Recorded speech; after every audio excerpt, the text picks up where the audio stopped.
All right, ladies and gentlemen, welcome to the close enactment. Uh, we are delighted that you can join us today for another edition. Okay, hold on, hold on. Okay, yeah. I'm Reverend Dr. Francis Tabla, a native of Liberia. I am privileged to be the pastor of the Ebenezer Community Church in Brooklyn Park, Minnesota, USA. I extend profound greetings to the body of Christ in Liberia, our friends, family, well-wishers, and Liberia as a whole. I'm delighted to share with you our exciting journey over the past 24 years. Our journey started with about 8 people in September of 2000. With the help of God, the sacrificial giving of our members, and the support of our friends, partners, and well-wishers, we have been able to accomplish the following. We have grown to over 850 members from 14 nations. We have provided ministries to include Children's Church and Vacation Bible School, youth, young adults, and single adults, and next generation activities. We have been blessed to see scores of young people graduate from high school, colleges, and universities. We do conferences for married couples, men, women, and senior adults. We have done mission activities with Feed My Starving Children and food distribution to the needed in our community. We've collaborated with the Minnesota Department of Health and Human Services, Stairs Foundation, ACER, and the Liberian Nurses Association to provide COVID-19 vaccines and other needed health services to our community. We've held town hall meetings with stakeholders to reduce gun violence, suicide, and sexually transmitted diseases. We've provided guitar lessons for kids and symposiums for career development and networking in our community. We are also involved with overseas missions. We have 2 churches in Liberia, a church in Sierra Leone, and church plants in Kenya and Ghana. We support mission work in Haiti, Nigeria, South Sudan, and Uganda, respectively. In addition to our churches in Dwazon, Graceland, and the church plant in Kakata, we have done crusades, leadership training, and capacity building in Liberia. We sponsor students in Liberia, support the Student Home Mission Program at the Liberia Baptist Theological Seminary, and support missions in most of the counties in Liberia. To keep us stable and provide some of the aforementioned ministries, we purchased 4.3 acres of land in 2004. We built our first phase of 14,000 square feet in 2016, which cost us about $4 million US. We built our second phase of 20,000 square feet in 2021, which cost us about $6 million US. We now have a 1,000 seated sanctuary and the Reverend Dr. Peter James Fleming Educational Center that houses the Ebenezer Theological Institute to train individuals for ministry. Ebenezer Community Church has been an inspiration and pride to Liberia, Liberians in the diaspora, and the African community at large in the USA. We have scores of Liberians and other Africans who have visited with Ebenezer Community Church in Brooklyn Park, Minnesota. Some of the pastors who have visited Ebenezer include Reverend Rosalind Barnes, Bishop Wallow and Pastor Della Bella, Bishop Momo and Mother Briswell, Reverend Dr. Lincoln Brunel, Apostle Samuel and Ruth Carr, Reverend Ben Cooper, the Reverend Dr. Simeon and Pastor Ruth Dunbar, Bishop and Mother John Kunkun, the Reverend Dr. Momolu Masakwai, Bishop Isaac Mann, the Reverend Dr. Samuel B. Reeves Jr., Reverend Dr. Abinda F. Tamba, Reverend and Mrs. Luther Tape, and Bishop Nathaniel and Dr. Martha Zawi, just to name a few. Some government officials and statesmen and women who have visited Ebenezer Community Church include His Excellency President Joseph Numa Boakai, Colonel Gregory Coleman, Honorable Magdala Cooper, Councillor Kehleboe Gongloe, Senator Clarice Jah, Representative Sir Joseph, Senator Joel Howard Taylor, Senator Nyenwolo Kanga, Superintendent Lolia Norris, and Representative Ta Onwe, just to name a few. We have paid $6 million on our mortgage notes, and we are left with a balance of $4 million. We have launched a special Faith in Action campaign to reach 40,000 people who will donate $100 each to help us pay off the mortgage balance. We have set as our goal to pay off the balance mortgage by August 31st, 2025, and burn the notes during our 25th anniversary celebration on September 14, 2025. With our mortgage notes paid off, we will be able to expand our ministry outreach and do much more in Liberia and other countries around the world. A part of the great news that we have for you is that we are hosting a capital campaign in Liberia on Sunday, March 16th, 2025 at 3:30 p.m. at the Gates Agape Ministries in Congo Town, right behind Musu's spot, where Reverend Apostle Samuel M. Colley Jr. is the resident pastor. We want to give you an opportunity to sow into fertile soil, your destiny, and your legacy. We invite you to come and join us to celebrate what God has done through your brothers and sisters in America. You will hear testimonies from some of the pastors and leaders of Liberia who have visited with Ebenezer Community Church in the USA, and some of the pastors and churches who God has used Ebenezer Community Church to partner with over the years. We look forward to seeing you on Sunday, March 16 at 3:30 p.m. at Gates Agape. Thank you so much, and God bless you. All right, ladies and gentlemen, guys, we'll be playing this again. We have our guest in the back, but before we bring him up, we want to introduce him. He's the pastor of the Ebenezer Community Church in Minnesota, Reverend Francis Tapla.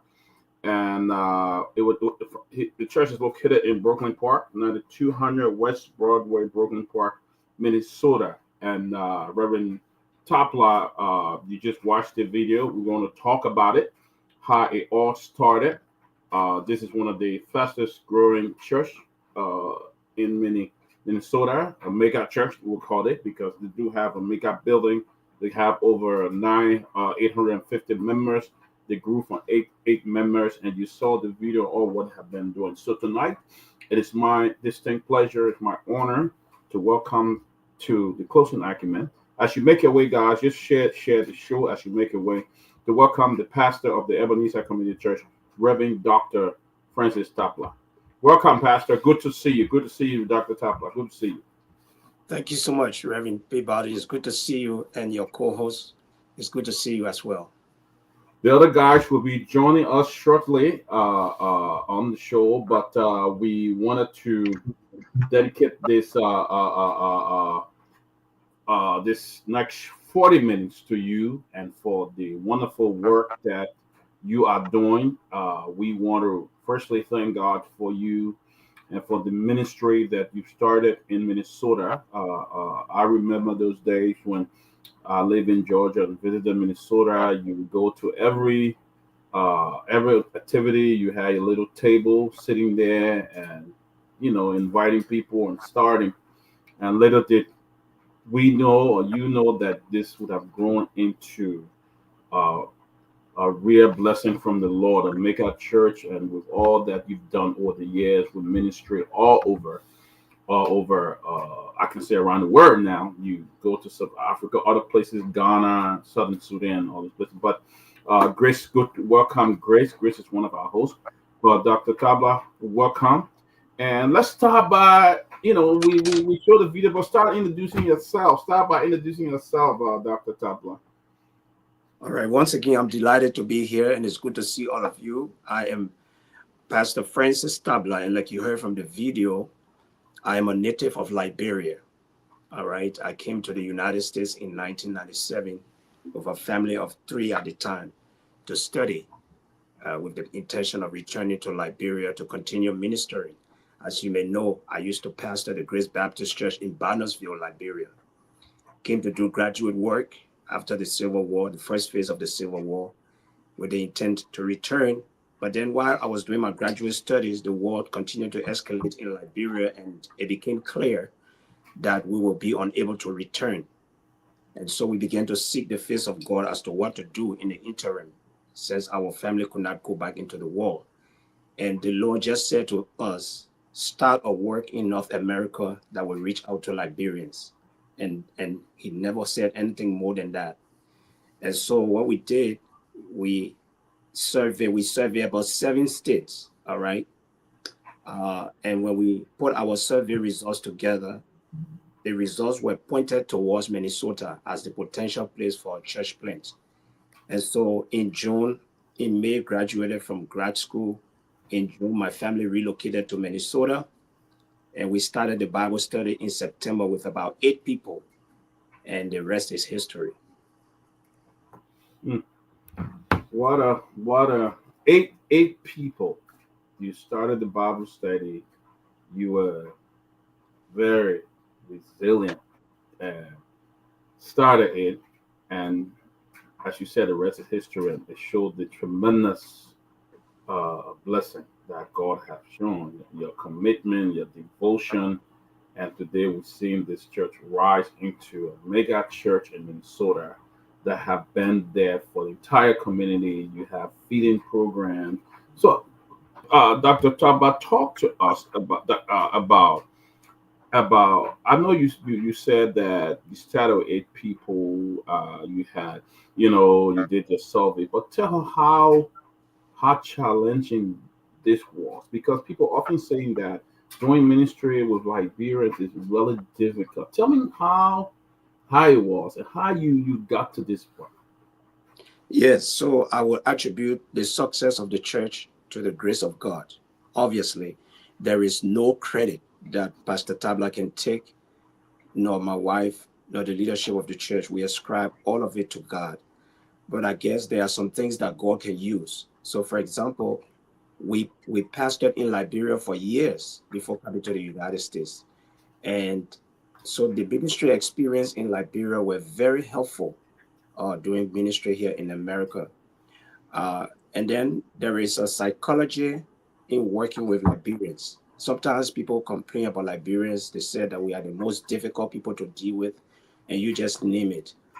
But there is a psychology in working with Liberians. And when you, by the grace of God, understand that psychology, you can be able to lead Liberians to do incredible things. Mm. I'm telling you the truth. So 90% of our congregation is Liberians. All right. Yes, we got 14 nations now, but 90% of the people are Liberians.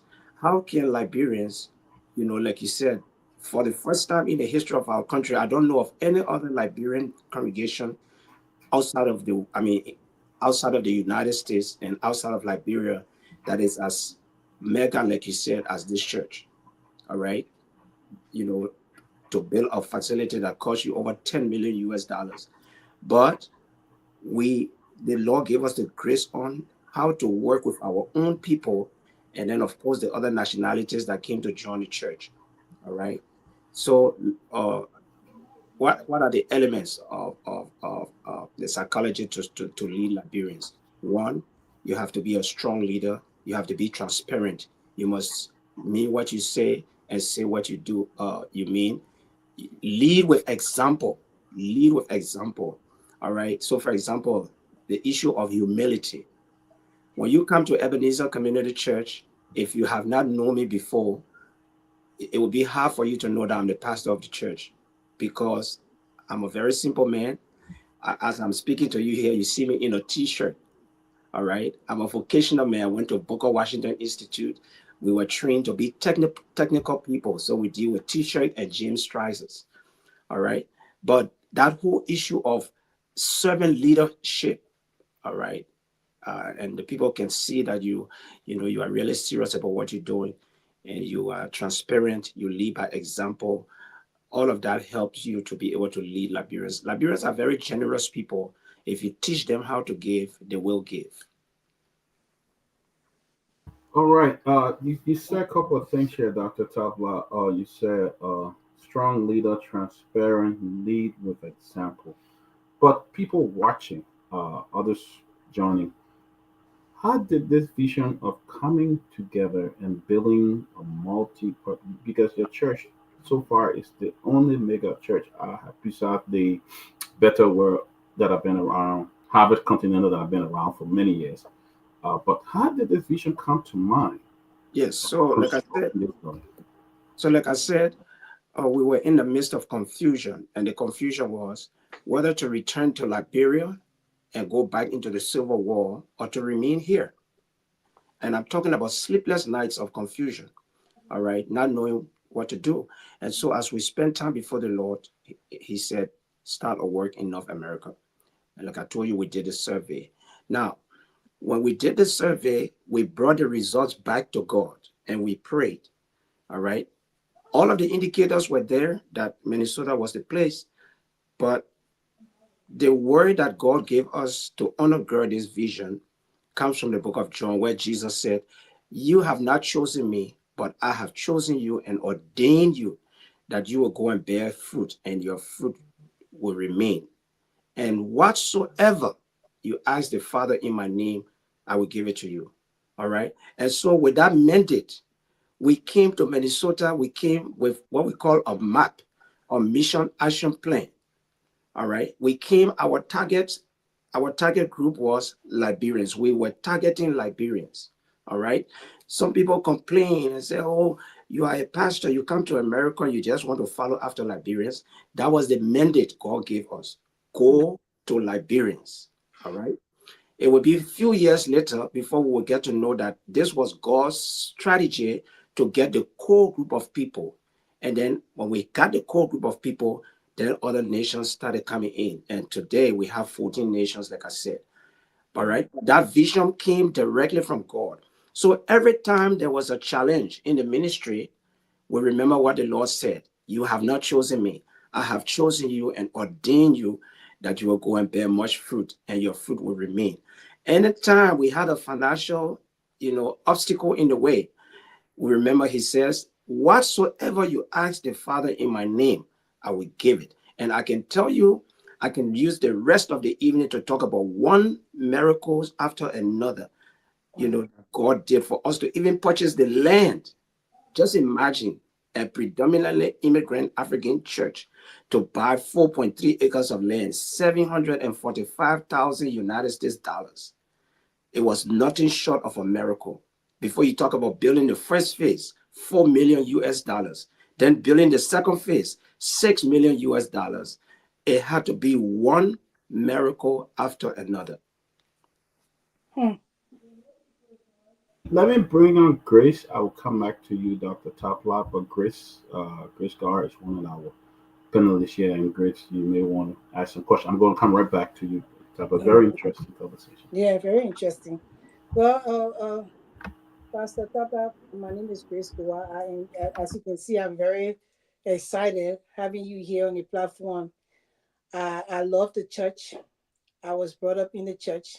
My mom became a pastor before she even passed away. And hearing you speak, I just feel excited, your way you even explain working with Liberians. There's a strategies because sometimes it's not easy to work with our people. Sometimes people get frustrated. But your determination in how you speak about working with them, it just encouraged me because I have a lot of stuff I want to do too. And most of my work I want to do is to the glory of God, even within politics. It would benefit, it would be to the glory of God and it would benefit the people. So I am so happy to have you here. And one of the things that resonated with me right now when you said that in the Bible, it says that everything you ask God for in his name, in sincerity, he will give it to you. And I'm a walking witness on that. Because everything I have asked God for, I always tell friends, family, everything I have asked God for, he has actually given it to me. Every time I ask him for something, with sincerity and truth, and I get it. So I resonate with that. I really looking forward to see coming to visit your church, especially the one in Minnesota. Maybe when I'm in Minnesota, I will come there and visit your church, but I'm inspired. But I want you to You said your majority of your congregation is Liberians. They are Liberians, right? And so you were able to bridge that gap because I know so many pastors have churches and it's hard for them to even get Liberians to attend the churches. They got other nationalities.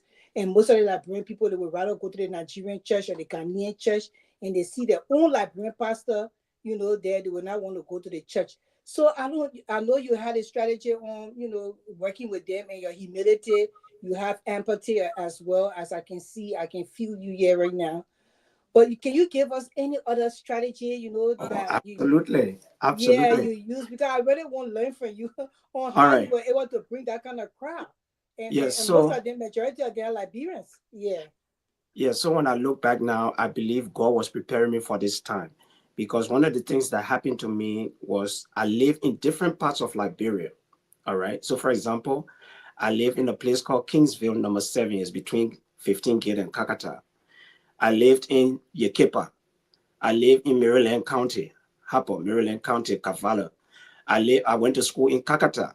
All right. I went to school in Morovia. I lived in Buchanan. I lived in Firestone. So all of these places that I lived, I grew up with people there. All right. Then of course I play soccer. I used to play for BWR Tigers. All right. In Habel, I played for Mighty Sparrow. All right. So I was a good soccer player, and all of these things build relationships. So when I came to Minnesota to plant the church, then of course, like I said, I used to pastor back home. I used to be a teacher at the Living Way Baptist Bible Correspondence. I taught at the seminary. I taught at MBTC. When I came to Minnesota to do the survey, I saw a whole lot of people that I knew from all these places. They were here in Minnesota. And when some of them learned that I came to do a survey to plant a church, former church members, former students said, Pastor Tabla, come here to plant our church. So we came back and planted the church. But here are some of the other things that happened. I learned to say hello in almost all of the dialects in Liberia. I can say hello in almost all of the dialects. And so Can you say hello in Grebo? now we are now fede. Oh, Now, yeah, yeah. all right. So I learned how to say hello in all of the dialects. And when you speak to people in their dialects, they feel a sense of belonging. All right. So that is one part. The other thing is I try to help people understand that something good can come out of Liberia. All right. Sometimes people say, can anything good come out of Liberia? Of course. Liberia has had her share of troubles like any other country, but you cannot disregard the fact that we are part of the United Nations, founding members of the United Nations, the OAU, the Mana River Union. You cannot ignore the fact that we had the first female president in Africa, and all these good things that come out of Liberia as well. And so we shouldn't look down upon ourselves as, maybe second class citizens or so forth. So we validate, the importance of Liberians, and we need to demonstrate that Liberians can come in this country and make a difference. All right. And so with that mindset, we try to help orientate our people to a greater vision. All right. When we were trying to purchase the land, some people Can you put your complained. thing on mute? Sorry, Professor. Will you mute yourself? Okay. Some people complain and say, well, all of your friends are worshiping in storefront. What are you trying to prove? You want to buy land, you want to build a football field. I said, well, if the God the Americans serve is the same God that we serve, and he can provide for them to build, I believe God can provide for us to build as well. And so we bought the land. When we got ready to buy the land, some people left the church because they said it was too expensive. The land was 745,000 United States dollars. They calculated it into the Liberian currency. They said this man want to kill us. And so there were some people that left. When we bought the land, they came back. When we got ready to build the first phase, 4 million, some people left. When we built, they came back. When we got ready to build the second phase, nobody left. All right. Because now we have established a track record that the God we serve, he's able to provide. All right. And so Ebenezer Community church is a church where everybody is somebody, and Ebenezer means this far has the Lord helped us. So we cannot escape our name. God has actually brought us this far, and it is indisputable. There's no argument about it. The evidence is there.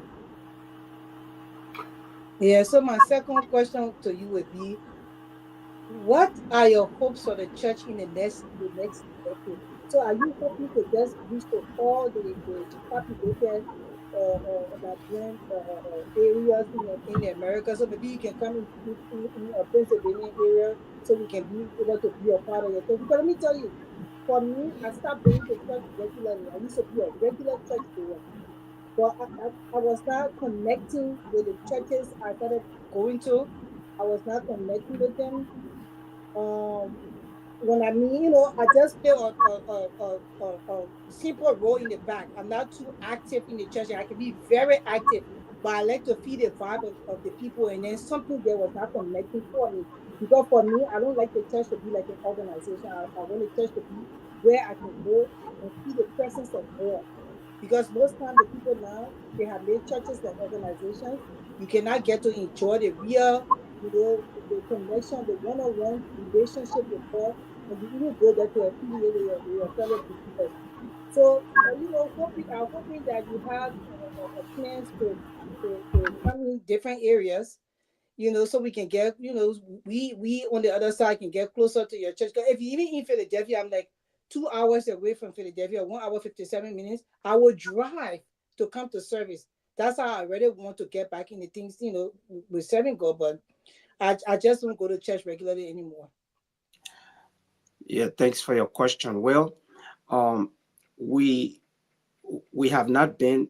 God has not told us yet to go to another state to go and plant a church there. Usually, we'll listen to what the Lord has to say, and then we will pray about it and be sure that this is what God is leading us to do. Then we will do that. So for now, we got 3 churches in Minnesota: the headquarters church where I am as pastor, me and my wife, and then we have Ebenezer Community Church of St. Paul in the state capital. All right, Reverend Richard Johnson is the pastor there. And then we have Ebenezer Community Church of Bloomington, all right, not far from the airport. Reverend Daniel Goba is the pastor. Other than those 3 churches, we are now in the early stages of getting ready to plant a church in the 3rd largest city in Minnesota, which is Rochester, where they got a Mayo Clinic in that area. Now, all of the other churches are outside of this country. Now, were God to lead us to start a church in Philadelphia or Texas, Virginia, wherever, Atlanta, He will let us know, and then He will make that happen. But for now, we are concentrated in Minnesota and outside of the country. So you please put that on the altar, please. You pray so God can answer that prayer, because you can lead a blessing just right in Minnesota. The Minnesota people enjoy everything when it comes to that river harvest. Yeah. So go ahead. But welcome, Mr. Dillon. Welcome. Pastor Tapla, you got Paul talk about the calling and the missions, and I see here you guys have a church in Ghana. You also have a church being constructed in Liberia, and you have one in Freetown, Sierra Leone, and you have another one in Douazon, Liberia, and you started these ministry. Tell us about those ministries that you started. Yes, so when God started bringing the nations to the church, we saw that as one of the ways God was saying to us, you should reach these nations. All right. So what we started to do while we were still trying to get our feet on the ground here, what we started to do was to sow seeds into those nations. All right. We didn't have churches there. We would just sow seed. We would identify mission there and sow seed. Just like that, sowing seeds. Now, we were saying to God, as we sow these seeds, we want you to give us a harvest. We want you to open doors for us to get into those countries. All right. Now, for Liberia, it was not difficult. All we did was to sponsor some students at the Baptist seminary. When they graduated, they said they wanted to start churches. So we gave them the support to get the churches started. So we have 2 churches in Liberia, one in Douazon, one in Graceland, which is Johnsonville area. And then we have a church plant in Kakata. Then Sierra Leone opened up. All right. So we have a church in Freetown, Sierra Leone. and a church plant in a city called Wellington in Sierra Leone. Then Kenya opened up. We got 3 churches, 3 church plants in Kenya. Okay, we have been to Kenya. We went there for 18 days. Beautiful country. We have those church plants going on in Kenya. We got 2 students in Kenya that we are sponsoring in seminary and Bible school. Now, the newest church plant is in, all right. Again, we were sowing into those countries. Right? Now, we are on the verge. And be mute yourself. Peabody. Yeah. We are on the verge of a plant in Uganda. Okay, we are on the verge of a church plant in Uganda. But all the other countries like Haiti, Ivory Coast, Cameroon, all these other countries, Nigeria especially, we just sow seeds into those countries until God can open windows or doors for us to go in and get a church planted. So that's how it's happened. All right. And we have learned from experience that when we sow into those countries or we sow into other ministries, the Lord turns around and he blesses us incredibly. All right. So we are very prime on sowing into missions. Like you heard in the video, almost all of the counties in Liberia, we have sent mission offering there. All right. We send mission offering once a month to one county. Sometimes it may be more than one counties, but we started to do that because we went on a mission trip to Liberia and the Lord impressed that upon our hearts. So we pray that the Lord will open doors for us to start churches in all of those counties. I will bring in Willie Dillon, and then after Dillon, we'll play that video, and then we'll get into exactly the fit in action campaign that you're talking about. So let me bring in Brother Dillon to see if you have any questions, and then we'll play that video one more time, and then we'll get in the fit in action campaign. Brother Dillon, welcome. Yes, thank you. Thank you. Can you hear me? Okay. All right. So, sir, Mr. Tabla, just want to commend you for your, your vision, your hard work, and just ask you. So, what is your ultimate vision for Liberia, and does this vision connected to what you are doing as far as the church? Absolutely. So our ultimate vision as far as the church in Liberia is concerned is to expand our outreach in Liberia. Right now, we have 2.5 churches in Liberia. One of the churches is in Douar Zone, and our hearts were broken a little over a year ago when I went to visit the church, and the pastor told me, Pastor, we have all these children in the community, and the parents of the children have to decide whether to feed them or send them to school because they are so underprivileged. And so the parents have to decide whether to feed the children or send them to school. And so what we are doing right now as we speak, that church is constructing a school. So we are helping Liberia in the area of education, capacity building. Right now, as I speak, we have 15 acres of land on the Rawafi Highway. Our goal is to put a mission there, hopefully a technical school. We have 5 acres of land in Kakata. We hope to put so these places where we have land, we want to put a church, a school, and a clinic. All right, and we are making progress. So as far as it relates to Liberia, we want to be a holistic ministry, spiritually, mentally, and emotionally, health wise. We want to provide a holistic ministry. All right, and then the other countries that we will go to, we would like to do the same thing, but it will be based upon the opportunities that we have. Some of the countries is so difficult to get a piece of land. All right, we are blessed in Liberia. We've been able to purchase some lands, but in some of the other countries, it's going to be based on what is available, and we will provide those ministries.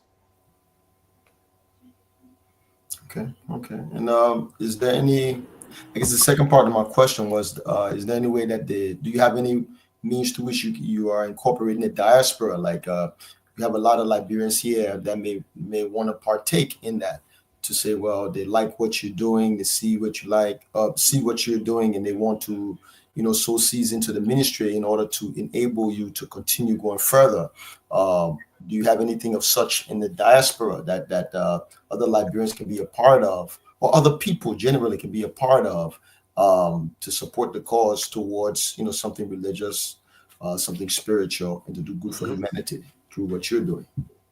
Yes, what you are talking about is currently happening, because we have our services on Facebook and YouTube, and people watch our services and they send donations to the church. And that's how we are able to support these different missions inside the United States and outside of the United States. Can you give me the information on your Facebook service, something information? All right. So it's EbenezerCommunityChurch.com or .org. You can find Ebenezer, and I can also send a link to Reverend Peabody, who will send that to you all. But the point I'm making here is Ebenezer Community Church didn't come this far all by ourselves. The Lord has blessed us with supporters all over this country, and some of them are outside of the country. I mean, I remember when we were doing our second phase, we had people sent a pastor sent $1,000 from Liberia. Can you imagine? From Liberia, all right? Somebody sent $1,000 from Kenya.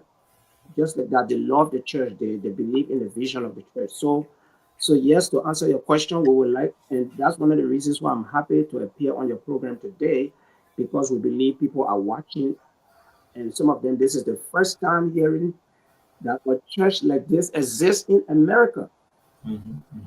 Predominantly Liberian. They don't know, but it's true.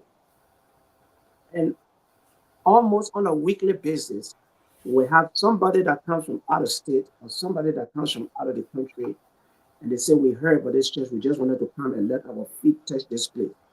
And then we give them a tour, just like that. All right, so what we're going to do, we're going to play the video, and then I know Dylan had asked the question, Grace had asked the question, and we'll get to that part of it, the fitting action and all of that. But let's play the video again, guys, in studio in Liberia. By the way, this show is being broadcast all over Liberia on Troop FM, so it's been all over the county in Liberia. Folks are listening to the show. So Abu, in studio, let's play the video again. If you're there, Abu, let's play this video and let's watch, guys.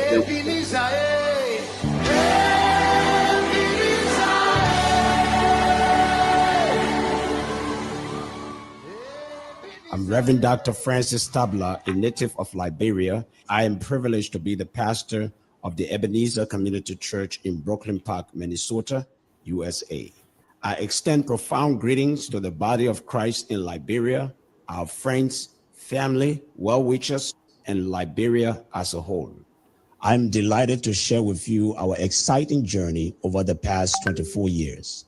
Our journey started with about 8 people in September of 2000. With the help of God, the sacrificial giving of our members, and the support of our friends, partners, and well-wishers, we have been able to accomplish the following. We have grown to over 850 members from 14 nations. We have provided ministries to include Children's Church and Vacation Bible School, youth, young adults, and single adults, and next generation activities. We have been blessed to see scores of young people graduate from high school, colleges, and universities. We do conferences for married couples, men, women, and senior adults. We have done mission activities with Feed My Starving Children and food distribution to the needed in our community. We've collaborated with the Minnesota Department of Health and Human Services, Stairs Foundation, ACER, and the Liberian Nurses Association to provide COVID-19 vaccines and other needed health services to our community. We've held town hall meetings with stakeholders to reduce gun violence, suicide, and sexually transmitted diseases. We've provided guitar lessons for kids and symposiums for career development and networking in our community. We are also involved with overseas missions. We have 2 churches in Liberia, a church in Sierra Leone, and church plants in Kenya and Ghana. We support mission work in Haiti, Nigeria, South Sudan, and Uganda, respectively. In addition to our churches in Dwazon, Graceland, and the church plant in Kakata, we have done crusades, leadership training, and capacity building in Liberia. We sponsor students in Liberia, support the Student Home Mission Program at the Liberia Baptist Theological Seminary, and support missions in most of the counties in Liberia. To keep us stable and provide some of the aforementioned ministries, we purchased 4.3 acres of land in 2004. We built our first phase of 14,000 square feet in 2016, which cost us about $4 million. We built our second phase of 20,000 square feet in 2021, which cost us about $6 million.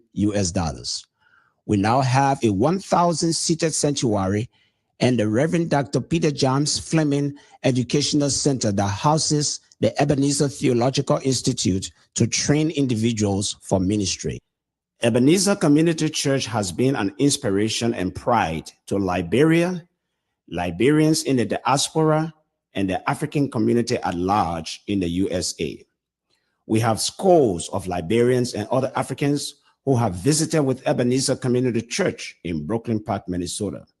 Some of the pastors who have visited Ebenezer include Reverend Rosalind Barnes, Bishop Wallow and Pastor Della Bella, Bishop Momo and Mother Briswell, Reverend Dr. Lincoln Brunel, Apostle Samuel and Ruth Carr, Reverend Ben Cooper, the Reverend Dr. Simeon and Pastor Ruth Dunbar, Bishop and Mother John Kunkun, the Reverend Dr. Momolu Masakwai, Bishop Isaac Mann, the Reverend Dr. Samuel B. Reeves Jr., Reverend Dr. Abinda F. Tamba, Reverend and Mrs. Luther Tape, and Bishop Nathaniel and Dr. Martha Zawi, just to name a few. Some government officials and statesmen and women who have visited Ebenezer Community Church include His Excellency President Joseph Newman Boakai, Colonel Gregory Coleman, Honorable Magdala Cooper, Councillor Kehleboe Gongloe, Senator Clarice Jah, Representative Sir Joseph, Senator Joel Howard Taylor, Senator Nyombli Kanga, Superintendent Lolia Norris, and Representative Ta Onwe, just to name a few. We have paid $6 million on our mortgage notes, and we are left with a balance of $4 million. We have launched a special Faith in Action campaign to reach 40,000 people who will donate $100 each to help us pay off the mortgage balance. We have set as our goal to pay off the balance mortgage by August 31st, 2025, and burn the notes during our 25th anniversary celebration on September 14, 2025. With our mortgage notes paid off, we will be able to expand our ministry outreach and do much more in Liberia and other countries around the world. A part of the great news that we have for you is that we are hosting a capital campaign in Liberia on Sunday, March 16th, 2025 at 3:30 p.m. at the Gates Agape Ministries in Congo Town, right behind Musu's spot, where Reverend Apostle Samuel M. Colley Jr. is the resident pastor. We want to give you an opportunity to sow into fertile soil, your destiny, and your legacy. We invite you to come and join us to celebrate what God has done through your brothers and sisters in America.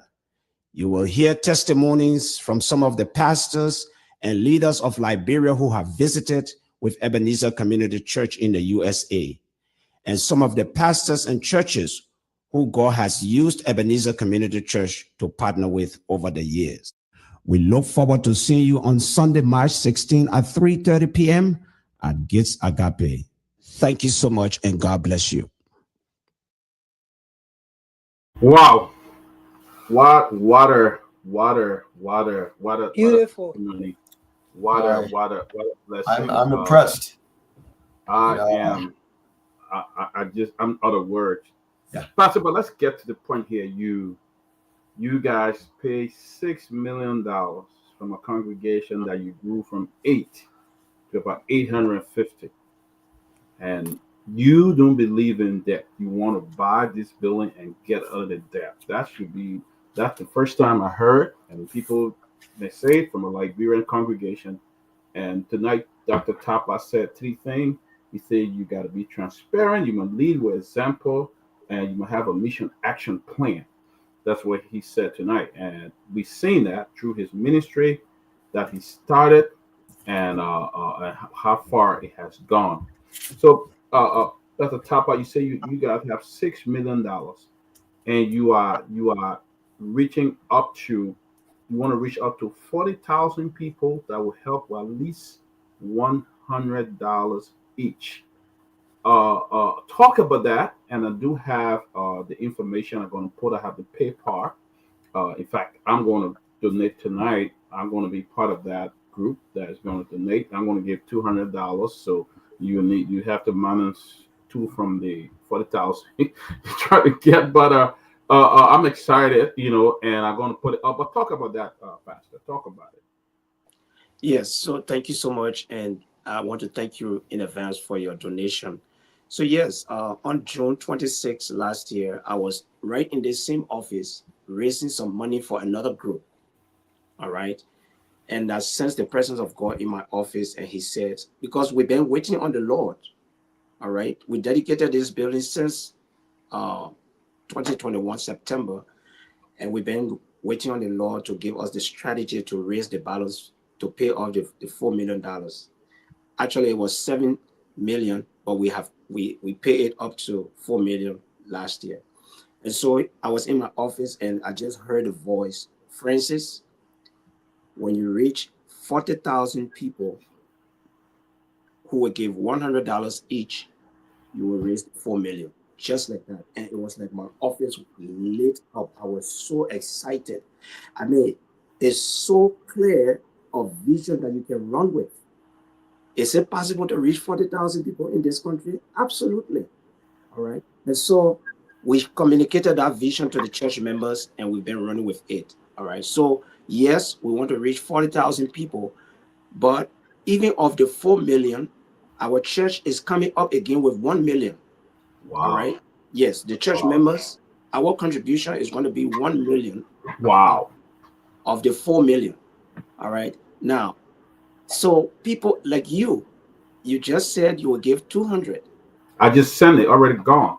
All right. So some people received the But brochure. where's the link? I'm going to put it up. The PayPal. I sent mine through PayPal. Let me put it up right I now. won't get a blessing, my brother. Put a link. So the link is out there, guy. Cash App, PayPal, and other. Go ahead, Pat. But the link is right up there on the screen now, so you can if you want to. Every little bit helps. Every little bit. Yes. So some people who received the video or the brochure, they were so inspired. I mean, yes, even though I'm the pastor of the church, but you cannot dispute the fact that this is a compelling vision. I mean, look at what Brother Dillon said. I don't think I've met Brother Dillon before. I don't think I've met Sis Grace before. But at least for you, Reverend Peabody, we met before. All right. So I will not be surprised because you have heard about the church. All right. But these two, the vision is so compelling and they can attest to it. All right. So some people, they are so moved. There's a young lady who gave $10,000. She was so moved. She said, Pastor Tabla, I'm giving 10,000. She went to the bank and brought physical cash. So there's 2 ladies who have given 10,000, another 5,000, and people gave whatever they can afford. There's somebody who gave $10, $20, whatever amount. Every dollar cuts that $4 million down. Every dollar. You see, so yes, that's how we got the vision to launch this campaign, and it's been going. It was gradually picking up, but the momentum is picking up now, and we are excited that closing arguments is now helping us to run this campaign by allowing us to be on your program tonight. And we know others who watch this program will be deeply moved and they would like to donate as well. Absolutely, Pastor. Okay, so I Go want ahead, to come Grace. in. Go ahead, Grace. That's what great people here. I'm already moved by this. I tell you, Pastor Tabla. I mean, it's amazing for a Liberian to have a mega church, and then the mere fact that your congregation alone, you know, it's not saying that come and help me, but rather you helping me. But I'm trying to help myself here. So we will raise our own $1 million, and then for the amount of millions you guys are already paid on the property, and then it left $4 million. So then Peabody here, he wanted to, you know, because this is a seed that we sowing here though. He wanted to come and catch everything, but he said nobody's stupid here. So I will just put $50 over his, and I will do 250. Oh, the guy's killing me. The guy's killing me. Thank you so much. The guy's killing me. I'm gonna do it right now so you can. Yeah, so that's my seed I'm sowing into your ministry. I know God will bless me for that, because you know He always blesses when you sow seed. That I know for sure. So that's my contribution. Thank you so much. We'd like to welcome Sylvester. Sylvester, one of the panelists here. Sylvester, I believe you've been following the show. You've been watching the video. We have Dr. Francis Tapla. Dr. Tapla is the pastor of the community, Ebenezer Community Church in Brooklyn Park, Minnesota. And we have just been moved by his ministry. This is the first time I've seen a church of Liberian. I mean, I don't want to say Liberian church, but a Liberian pastor who started a church from 8 members to about 850 now. They have built a mega building. If you go to Minnesota and see that building, Sylvester, they have provided a lot of services to the community, from immigration workshop. I mean, infectious disease training, guitar class. They're training young boys playing the guitar. And they're doing a whole lot. I follow them a lot. And I've been moved, you know, by his vision and what he want to do for God. And they have ministry in Liberia, other churches. They are building school, and they are launching. This church has paid down $6 million on the mortgage, and they are left with $4 million, and they are in the process of launching a 40. They're trying to reach 40,000 people who can give at least $100 so that they are coming over $1 million their own church coming up with it. So we've been moved by Dr. Tapla presence here today, and we were very delighted to have him come and talk about it, because a lot of people don't know about this great ministry that is taking place in Minnesota. And I hope Closing Argument can continue with this, you know, as time goes by. Well, we'll ready to feature things from Pastor Tapla. We don't just want to be just politics, but you know, we also want to look on the other side. That's what we do here at the Closing Argument. But Sylvester, you got something to chime in here? You can come in. Before Sylvester come in, I want to ask, what is the what do we put in the, you know, when you sending the cash out for what? Faith in Action campaign. Faith in Action campaign. Okay. Thank you, Sylvester. Thank you. Thank you, Dr. Peabody. I think it is always a good thing to be in the presence of the Lord. Coming up, my Sunday school teacher will always say that to us. Even sometimes they wouldn't want to go to church as kids, and we are forced to go to church. You see the facial expression at the end. She will say, "You all have to smile." It's always good to be in the presence of the Lord. So I think it's an extraordinary process to see what I've just saw. The innovative process coming from a very extraordinary human being, his thought process about doing the work for God, and that will move to bless thousands of others. But then just the thought process alone, and this is an extraordinary issue to see there, the innovation, because we have to be, the Bible said it, we have to be as him and very innovative, and we have to go before God can come and bless us. We have to do those things that will push him to give up the pathway to do things. So that's an extraordinary thing. On a serious note, I have no caution for him. They just and that promo or the average we just listened to were very detailed and explanatory in itself.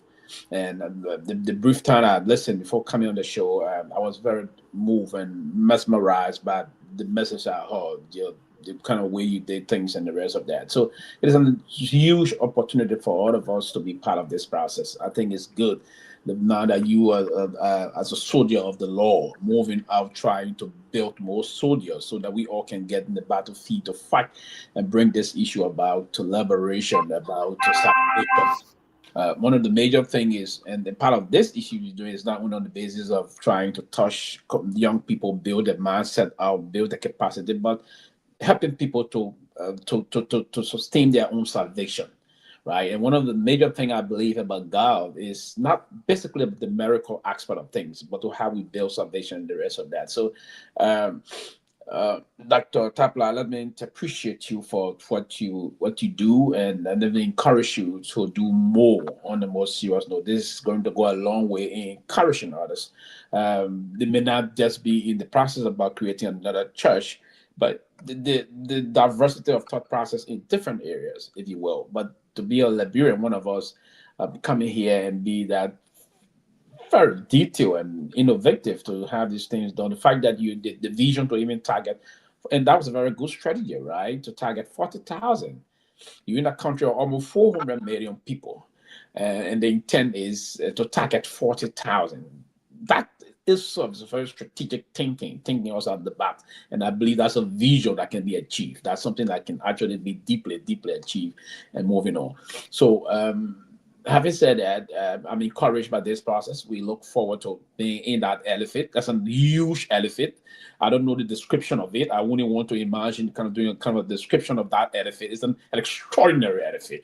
The first time I ever entered into an elephant huge or saw in the place of God was in Nigeria. It was something that I couldn't believe. But the next one was the pastor in Monrovia, Johnsonville. That's also a huge area. But what I'm seeing here in this country, it's just extraordinary. Let me want to say again, thank you. I will do the widow mic. I will hit it up to the Cash App. So, and I don't want to, we should culturally, we tend to respect the vision of women. If they do so, we want them to always shine. So I don't want to outshine. The fact that she went to beat down Dr. Peabody, I don't want to beat her down. I want her to win this battle today. So I will give an amount of $240. I will send that now. As part of the process about, as she said, sowing seed, but again, just part of the process of allowing your vision to win here, right? And we will call on others also to link this process to them. But the argument will continue to raise this debate out on a serious note. We will go to other social areas in Liberia. If it comes to the kind of thing where politically move, is do more than that. This is the issue of God. We all have to do this to promote the war and promote the spread of this process. So I'm going to now, before we even go to the next 15 minutes, I will do the Cash App, and then I will inform you, and just that's the issue. You said what's the statement again? What we put in? What's the Faith in Action campaign? Okay. Reverend Peabody, I just want you to edit the Cash App tag there a little bit. Just put a $ behind the E.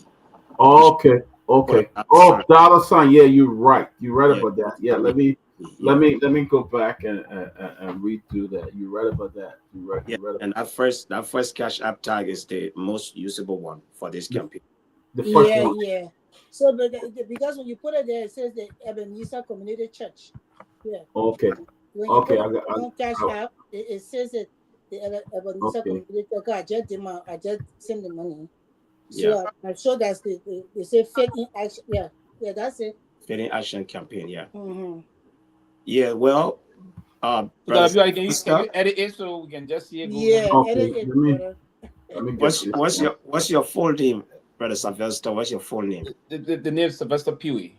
Sylvester Pewee. Okay. Yeah. So, I can't thank you enough for, you just authenticated what I had said earlier. This vision is a very compelling vision, and it cuts across spectrum. It cuts across culture, whether that's white people, black people, everybody. Is just a compelling vision, And so when you came on, you just, validated what we said. You don't have to be a rocket scientist to see that this vision is compelling. I mean, I'm the pastor of the church, but even to me, the vision is compelling. Sometimes I'm driving on West Broadway and I come to the stop sign, I'm passing by the church, and I ask myself the question, do you mean that church over there is our church? It's unbelievable. I mean, I am from a obscure township, obscure. I tell people you need a geographical microscope to find the place I grew up in Liberia.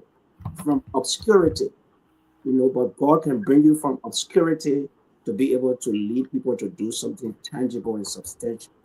And that's one of the reasons why I said earlier there is a psychology in working with Liberians, right? And once you understand that psychology, you can lead Liberians to do incredible things. And this church is an example of that. All right, well, so we get that up. Pastor, I want you to talk about you have a class that exists. You train young people in learning how to play the guitar. Yourself play the guitar. We go to your church and we see you playing the bass or out of the bass or the rhythm or what, you play the guitar. Talk about that training class that you started. Yes. So I didn't want my talent to be wasted. All right, because like you said, I've been playing the guitar since 1985. Wow. Or earlier than that. Yes. So I wanted to teach the kids in the community how to play guitar. Of course, as a pastor, I wanted to teach people how to play so they can play in the church. But in the process, I said, well, why just teach only members of our church? Let me open it up to other churches. And so other churches send their kids. All right. And that group you saw in that photo, that's an international group. We have children from Nigeria, from Kenya, and Liberia, all right, who are learning how to play the guitar. So, yes. So I wanted to, invest myself into young people. But the other thing is, I tell people that when I'm old, I don't want to be bored. All right. So all of these lessons I'm teaching, I will see my students playing guitar. And when I'm old, I don't also want to be broke. All right. All of these students I'm teaching, when I'm old and they are now grown ups and making money, they'll say, let me send something to my guitar teacher. Yes. So, but it has been a great experience just working with people from different countries to teach them how to play the guitar. And a good number of the people that play guitar in our church, I was the one who taught them how to play. Yeah. Wow. Dylan, do you have any question? I'll be putting this up in a second. So. You are muted, Dylan. Can you hear me now? Yes. All right. Yes, indeed, I do. You said you alluded to something earlier, and I just wanted you to please expand on it. As a means of inspiring, other Liberians towards what Brother Peabody, I've now seen so far. now they are, you need to edit it again. It's EFRSG. Oh, Not two S. God, what's wrong with me here today? Let me go back. I want to make sure it's corrected because I don't want people to have problem donating. Yeah. Sorry about that, Mr. Dylan. Yeah.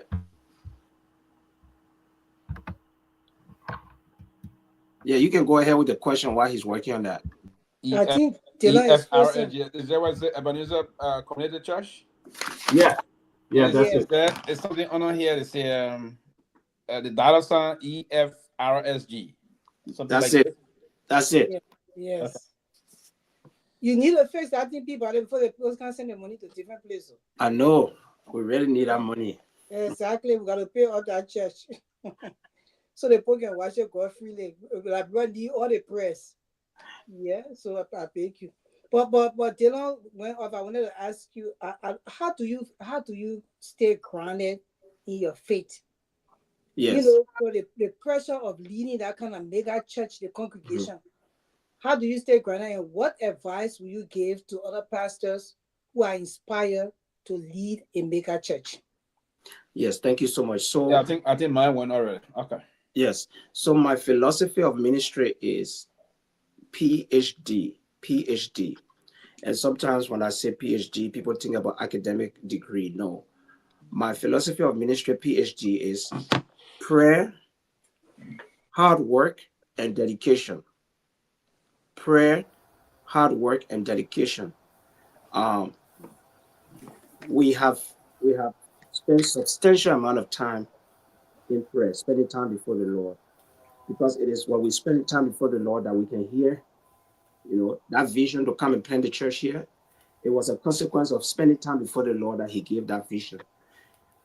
The different strategies and insights that God has given to get this church to where she is had to come out of spending time before the Lord. All right. What you say is true. It's not easy to pastor a church like this. Any church for that matter is a daunting task. A couple of years ago, I went to Liberia and my brother saw me, my senior brother. He saw that I had more gray hair than he had. And he said, Francis, what's the church doing to you? All right. It's not that the church is doing anything to me, but as a leader, leading people from different countries, and you have this vision that you want to accomplish, it takes a toll on you. So what has been able to help me is prayer. And my wife is also a pastor. We went to the same high school. And so we pray together. Our children, they give their support. All right. We diversified leadership. We got, ministry leaders. We got auxiliary department heads. We don't try to be the one to do everything. When we got started earlier, we were doing almost everything. But as God brought people, we began to relinquish responsibilities, train people, and let them be able to take over. So yes, prayer, open-mindedness, those things have helped, and being able to diversify the ministry, those things have helped us to become grounded. So for example, we leave for Liberia, we go to Liberia, we'll be there for about 2 weeks. I travel, brother Pastor Peabody knows I travel a lot. But when I travel, I don't worry as to what is happening to the church, because we got people who have been trained and equipped to carry on the work of the ministry, just like if I was not there. All right. And once you got dependable and you have loyal people, you are at ease, you are at peace. Now you can spend more time with God. You can strategize, you can plan. Right? We are very prime on planning. One of the books God blessed me to write is called Plan Your Work and Work Your Plan. All right. I wanted to show you a copy of the book. But we are very prime on planning. Everything you see happening here, we had to write our mission action plan down before coming to Minnesota from Virginia. The plan was written down. The Bible says, write the vision and make it plain. All right. And so we had to make sure that we had that done. All right. In fact, we are behind our vision. All right. At 20 years old, we had estimated that we'll be at 2,000. All right. But right now we are just under 900. So we are behind. But by the grace of God, we will get there. Thank you. All right, Dylan, you were asking a question. Go ahead and ask your question, and then we'll ask a few more questions and then play the video. But guys, if you are just joining us, you've been watching, you want to donate, the Cash App is on there. If you need Zelle, we'll give you the Zelle. But the Cash App is there. It's simple. The dollar sign. Make sure that I didn't put the dollar sign there again. The dollar sign. I don't know what's going on with me today. It's dollar sign EFRSG. Dollar sign Oh my God. EFRSG. I don't know what's going on. Hey, we put a dollar sign there. So, all right, I will edit it again, but you can donate. I'm gonna put the Cash App up. Dylan, go ahead while I do it. I don't know what's going on with me today. So 3 times. Maybe your web media. Yeah. So can you guys hear me? Yes. All right. So as I was saying before, just to commend you, I had a question in regards to something you alluded to earlier, and just having to say that what you've shown is just a testament to leadership, and that's something that that's a void that we have in our community, whether it be back home or here. And so I would say that you serve as a good example, a great example for that. And I would like to encourage you to continue going further. But my question is in lines with the statement that you made, saying that you said there is a psychology, there's a set psychology that you need to have when you are dealing with our people. And if you can, elaborate on that. You said in dealing with our people based on the psychology, it works, it leads to success. And I just wanted you to please elaborate on that. Yes. In order to have us, to find out what it is, because you've been successful with that. So I'm willing to learn from that, and I'm sure people watching the show would like to know what that is, because you've been successful so far. Yes. Yes. So the first one, like I said, you have to lead by example. All right. So for example, this $4 million that we're trying to raise, I stood in the church. I said my family will give 40,000. All right, we'll give $40,000 of the 4 million. So we lead by example. We're not asking people to give money and then we are not giving. All right. So my family gives $770 every week for 52 weeks. If you calculate it, it's going to come out to 40,000. The same thing with tithing in the church. From the time we started to pastor in Liberia to here, we are always in the top 5 in giving. The members of the church want to see that you are leading by example. All right. In your spiritual life, in your monetary life, you just name it. So the first psychology in dealing with Liberians is you must lead by example. And then the other one, you have to be transparent. All right. Our church has something called conference. We have conference 3 times a year, or I should say twice a year now. When we go to conference, we make report on every dollar the church receives. The members of the church know exactly where the money is going. All right, we bring the bank balances, and our financial people make the reports. The members of the church ask questions. In that way, they feel that this church is ours. We are the owners. So the ownership. So lead by example, be transparent. And then the other one is you have to use what you have to get what you need. So I look at the Liberians in the church. I said, these are the people God has given me. I will work with them for us to get our job accomplished. And so we validate them. We make them know, listen, you are very important. The motto of our church is a church where everybody is somebody. So everybody is somebody in the church. Nobody is overlooked. You come to our church, we have people in leadership who went to school. We have people in leadership who never went to school. All right. Some of our old men in the church, they never went to school, but they are deacons. They are leading in the church. And then the people who went to school, they are also leaders in the church. Everybody is somebody. And so just imagine if you tell the Liberian members of the church, you can be whoever God wants you to be in this country. And then you lead them, guide them, nurture them, provoke them, encourage them, and you are leading by example, they will follow. You see? So I receive this question all the time.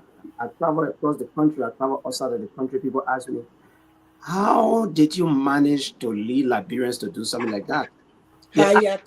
They ask me all the time.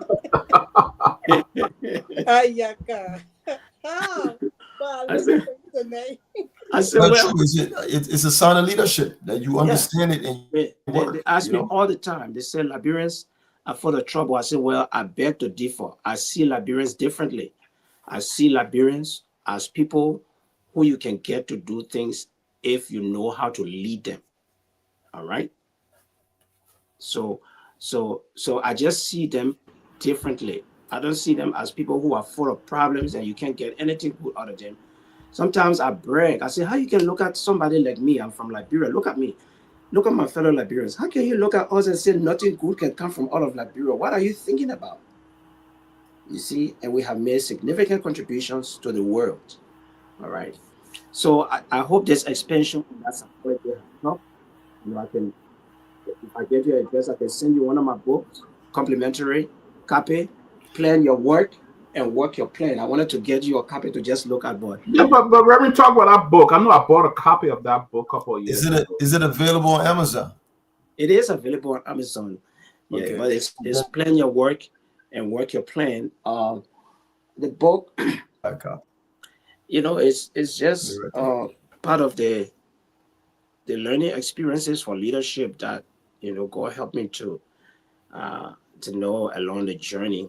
This year, our church is going to be 25 years old, but over the years, from the age of 13, I had started planning on who I wanted to be in life, how many children I wanted to have, up to the point that at the age of 13, I even decided when I came to America where I would live.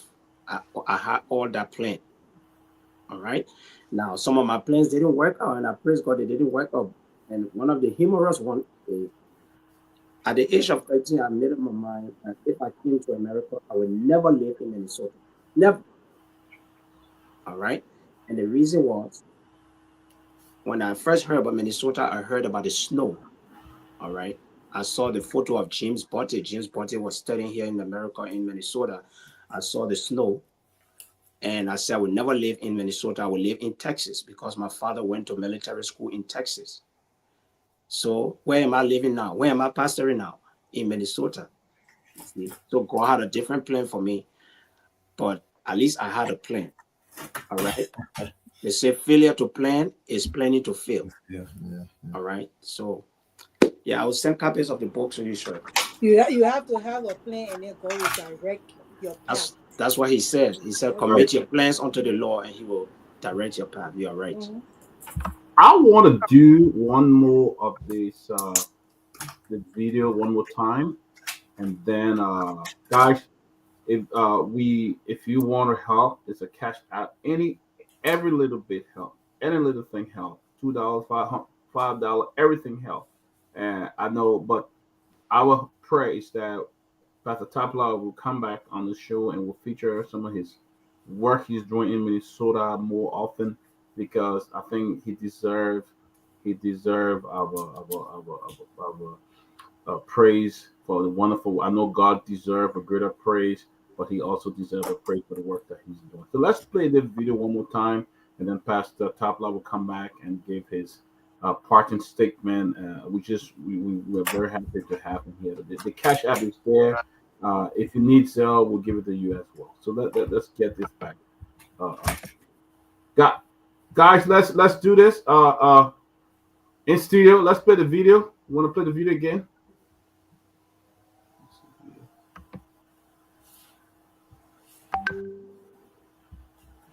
I'm Sue.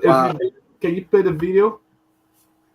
Well, while they are trying to get the video on, I just want you to know that is my wife right there, and we went to high school. That's my high school sweetheart right there. She is beautiful. Yes, she's from Lofa. That's my Lofa queen. Yeah, Lofa queen. Yeah. Myean, can you play the video? There's a strong woman behind every strong man. Yeah.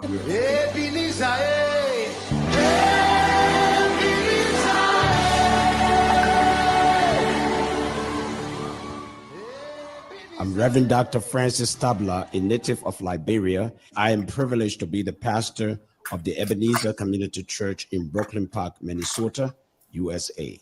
I extend profound greetings to the body of Christ in Liberia, our friends, family, well-wishers, and Liberia as a whole. I'm delighted to share with you our exciting journey over the past 24 years. Our journey started with about 8 people in September of 2000. With the help of God, the sacrificial giving of our members, and the support of our friends, partners, and well-wishers, we have been able to accomplish the following. We have grown to over 850 members from 14 nations. We have provided ministries to include Children's Church and Vacation Bible School, youth, young adults, and single adults, and next generation activities.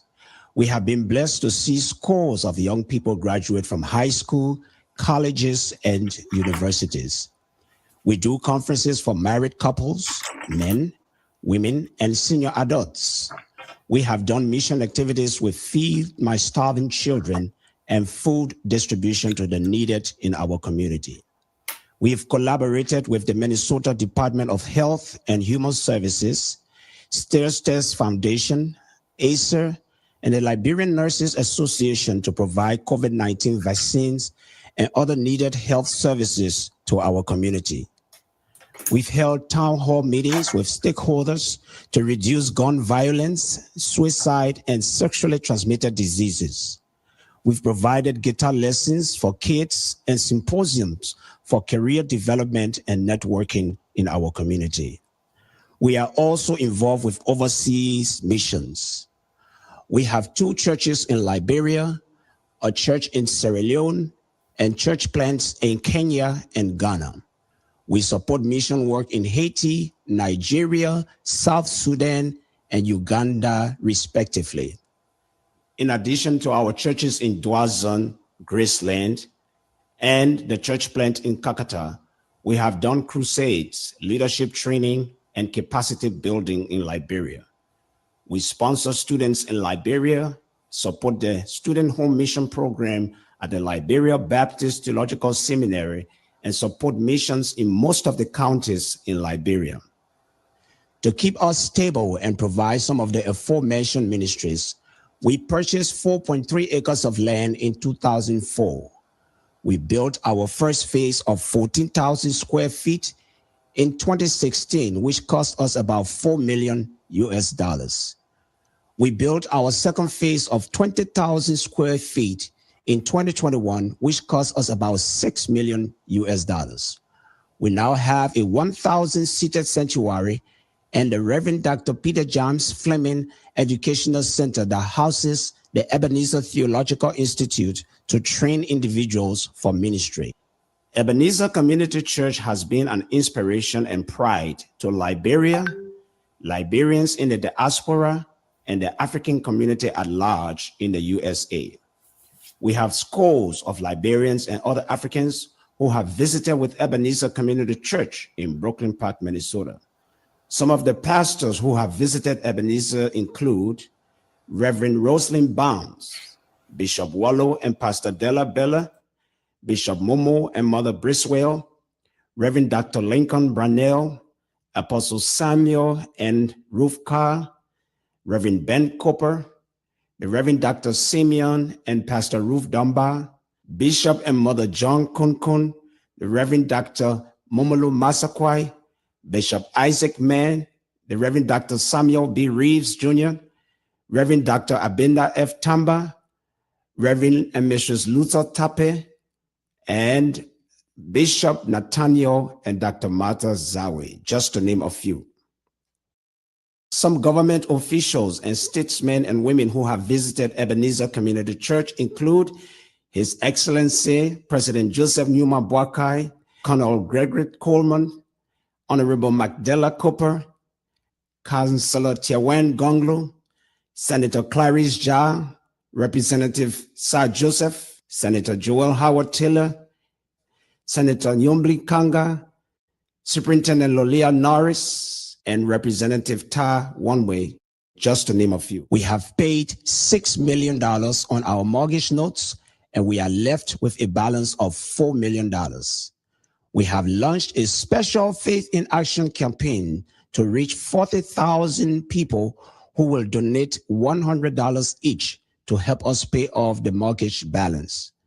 We have set as our goal to pay off the balance mortgage by August 31st, 2025, and burn the notes during our 25th anniversary celebration on September 14, 2025. With our mortgage notes paid off, we will be able to expand our ministry outreach and do much more in Liberia and other countries around the world. A part of the great news that we have for you is that we are hosting a capital campaign in Liberia on Sunday, March 16th, 2025 at 3:30 p.m. at the Gates Agape Ministries in Congo Town, right behind Musu's spot, where Reverend Apostle Samuel M. Colley Jr. is the resident pastor. We want to give you an opportunity to sow into fertile soil, your destiny, and your legacy. We invite you to come and join us to celebrate what God has done through your brothers and sisters in America. You will hear testimonies from some of the pastors and leaders of Liberia who have visited with Ebenezer Community Church in the USA, and some of the pastors and churches who God has used Ebenezer Community Church to partner with over the years. We look forward to seeing you on Sunday, March 16 at 3:30 p.m. at Gates Agape. Thank you so much, and God bless you.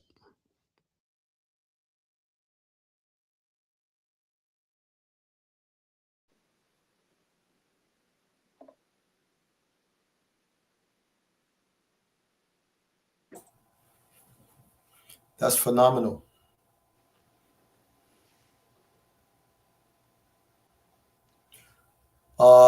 Pastor Peabody, you're muted. Yeah, I said we have seen the video, we've seen the work that this great men of God have done since growing this big ministry, and the service they have provided not only to Liberians but around the world. And we want to encourage you to give. The Cash App is there. We want to encourage you to help. Anything you can do to help. We will continue this campaign. We'll keep the Cash App on, and also the flyer. Pastor, if you guys send us the flyer, we'll try to feature that, especially for the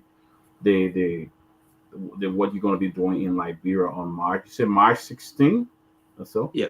Yes, March 16th. Actually, I might be kind of Liberia. I'm not sure what I'll be in Liberia around that time, but it will be wonderful. But Dr. Topla, we're honored to have you on the closing argument today. Gosh, anything you want to say before he leaves, and then we'll give a closing or his parting comments, and then but it's been an honor. I mean, I thank God for you, your family, and for the wonderful work you do, Pastor. Thank you so much. Amen. Amen.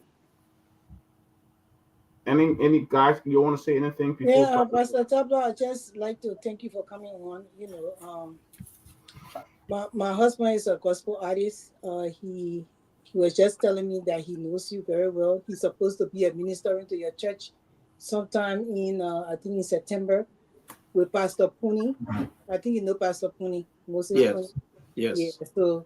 Yeah. So I mean, we're happy to have you here. I will keep your campaign in my prayers. I will even direct some of my friends to donate so we can pay off that mortgage, and you guys, you know, will continue the work of God. God work have to be done here on this earth. And I'm happy to be a part of that. Encourage everybody watching. You need to sow your seed. I know what sowing seed can do. So if this is a good place now to sow a seed. So, you know, whatsoever prayers you have for God to open your way, that maybe by donating to this, it could help in the process. But thank you for coming. My greetings to your church and your family, your wife, your children. We wish you all the best. Amen. So, Sylvester?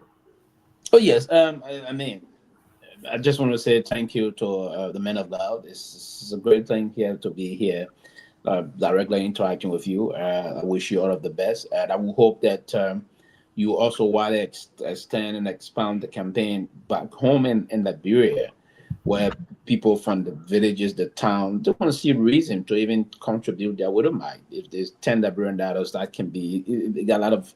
We shouldn't just base it here, and you should push it to be a global process also in helping you raise this issue, right? Because Liberians from all world.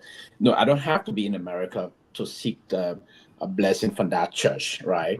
I can place a telephonic conversation to you, the men of God, any of the deacon or whosoever the prayer team, to see that unfold. So yes, we need to expand this process beyond America and see how Liberians from all walks of life can contribute their own reasonable amount to this process that are going to help move the issue forward. And I will hope also you invite the government and people of Liberia, particularly the government also, because this church is going to pray for corruption-free Liberia. This church is, I'm bringing my political side to it now. You know, sometimes I didn't want to be political, but yes, it's important because the Bible said these are the institutions we really respect: the church, the family, and the government. Right? These are there's a tripartite laying of relationship there. So I just want to wish you all the best, Pastor, and thank you, and say a very wonderful best wishes to my own sister, because I'm from Lofa, or my own mother, if you will. So you are in-law to us. So you see, I'm more motivated. Yes. Yes. So please wish to our mother. Please wish her best wishes and tell her our best wishes and congratulations to her, because she's the pillar behind the success story we hear today. Thank you very much. All right. Dylan? Yes, Pastor Topla, I just want to, commend you for what you've done. You're a testament to excellence, as far as excellence coming from where we're from. And even though, our society at the present time is troubled, but it still shows that something good can still come out of our society. So I would just like to, as I stated before, to commend you, encourage you to continue along that path. And also just to let you know that our hearts are with you, and in whatever way that we can contribute and help, we will. And just like I said, continue to encourage you along your path. And thank you for spreading the word and being here today to let all of us know about what you do. Tapla, we gave you a parting a statement, but we'll keep the cash app on, and we'll also please send us this flyer. We'd like to put that up for the 16, and we would love our reporter in Liberia to go there as well and cover that story or that program when you have it, so that others can see as well on the closing action. All right. So I want to thank you all. Listen, our hearts have been really warm tonight, just being with you and seeing how you have embraced this vision as well, and even making donations. All right. Our hearts are warm. We believe some of our church members are watching. And on Sunday, when I'm making comments, I will mention the closing argument, and I'm sure some of them will resonate with that. So our hearts have been warm. We take some suggestions just by listening to you about expanding the campaign. Yes, we are going to Liberia. Some people ask, why are you going to Liberia? The people are suffering. Why are you going to Liberia? All right. Well, the church is 90% Liberian church. All right. And we who the pastors of the church, we are from Liberia. And there's nothing going to our country that we have given so much into. This church has given so much into Liberia. There's nothing wrong going to Liberia and giving the body of Christ in Liberia the opportunity to sow. You sow and then you reap. So that's why we are going to Liberia. We have a lot of friends, a lot of well-wishers, a lot of fans in Liberia. So we are going there. All right. And in expanding the campaign, like you have said, my brother-in-law from Lofa, Julius, yes, we have, when we come from Liberia, all right, we have a benefit concert being held here at the church by Minister Fatu Zion. All right, the lady that did the song, who is behind it. All right, she's coming to Minnesota to do a benefit concert. All right, then that's April 13th. Then April 27th, we are coming to Philadelphia because we have a lot of friends from the East Coast. All right, so we are coming to Philadelphia on the 27th of April to do a fundraiser there at the Overbrook Assemblies of God Church. All right, leave at 6551 Gerard. I will form part of that one. Yes, so I will be glad to see those of you who are in that area. I'll be glad to see you, give you a big hug and so forth. All right. But the other thing I would like to mention here, we don't like to blow horn all over the place. But somebody mentioned immigration. Our church has been on the forefront of the immigration struggle for Liberians in this country. Our church used to raise money to give to the organization of Liberians in Minnesota to go to Washington, D.C. to lobby for immigration for our community across the country. Our church, this whole immigration reprieve that we got from Trump, our church was working behind the scenes. We had the ears of those in authority, and we were working behind the scenes to help bring relief to our people. So just as we work together on the immigration issue, I want to call upon all Liberians to see this as our thing. All right, all Liberians should have a stake in this because this church is a pride in Liberia, right? Some of our leaders who have come from Liberia and worship with us, they said, this church is an example of what Liberia should be or what Liberia can do. They made that statement in our church.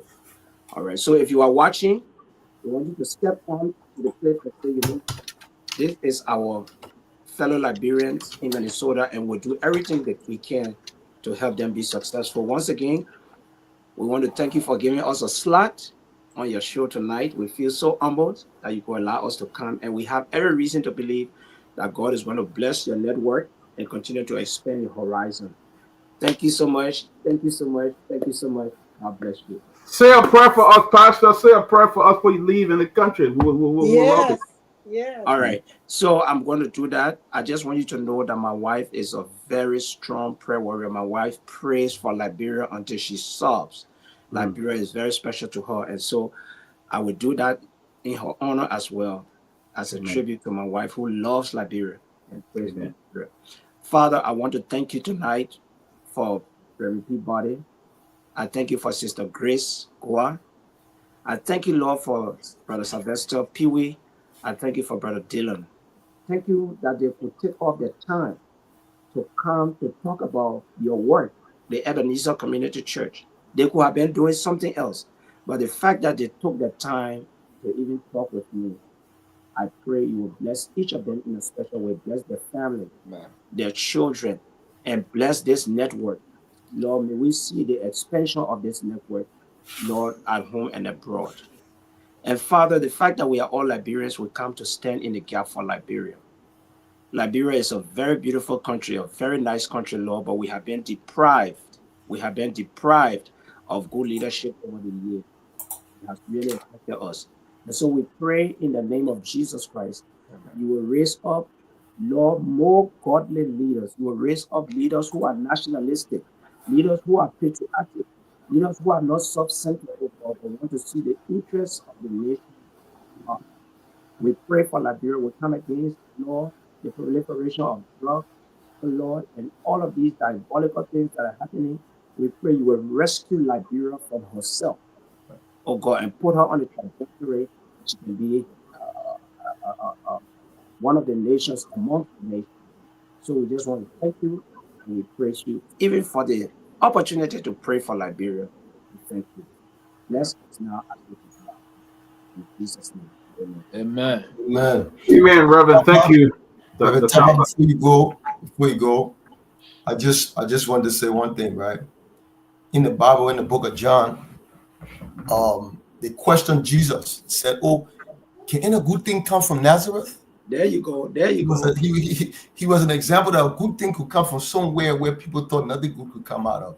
And seeing you today touched my heart. My mind just ran straight to that. Say, wow, can any good thing come from Liberia? Your life, your testimony, what you have built here has showed that something good can come out of Liberia. I want to tell you thank you for that and bless the Lord for you. Thank you. Thank you so much. Pastor Taba, can you send me your wife information? You can send it to Peabody. You can send it to me. I would really like to get in contact with her. All right, I will talk to her and then we can have that done. She's a very nice woman. I promise you. This is the best Loma woman I've met in my entire life. Sylvester, love that.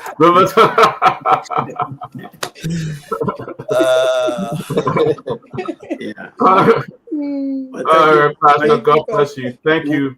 We'll keep you posted. We'll keep you posted on the campaign. Yeah, on the campaign we have raised over $300,000 now since we started. So we'll keep you posted on the campaign. Please do. Anytime you want to come back and talk about it, let us know when you come back. All right. Yeah. We'll open a whole Sunday for you to come back and just anytime. Let us know, All right. Pastor. All right. God bless. Bye-bye. All right. Yeah. All right, guys. Wow, we got a blessing today. I was just thrilled by his work. Ministry that he's done. You know, I love to support ministry.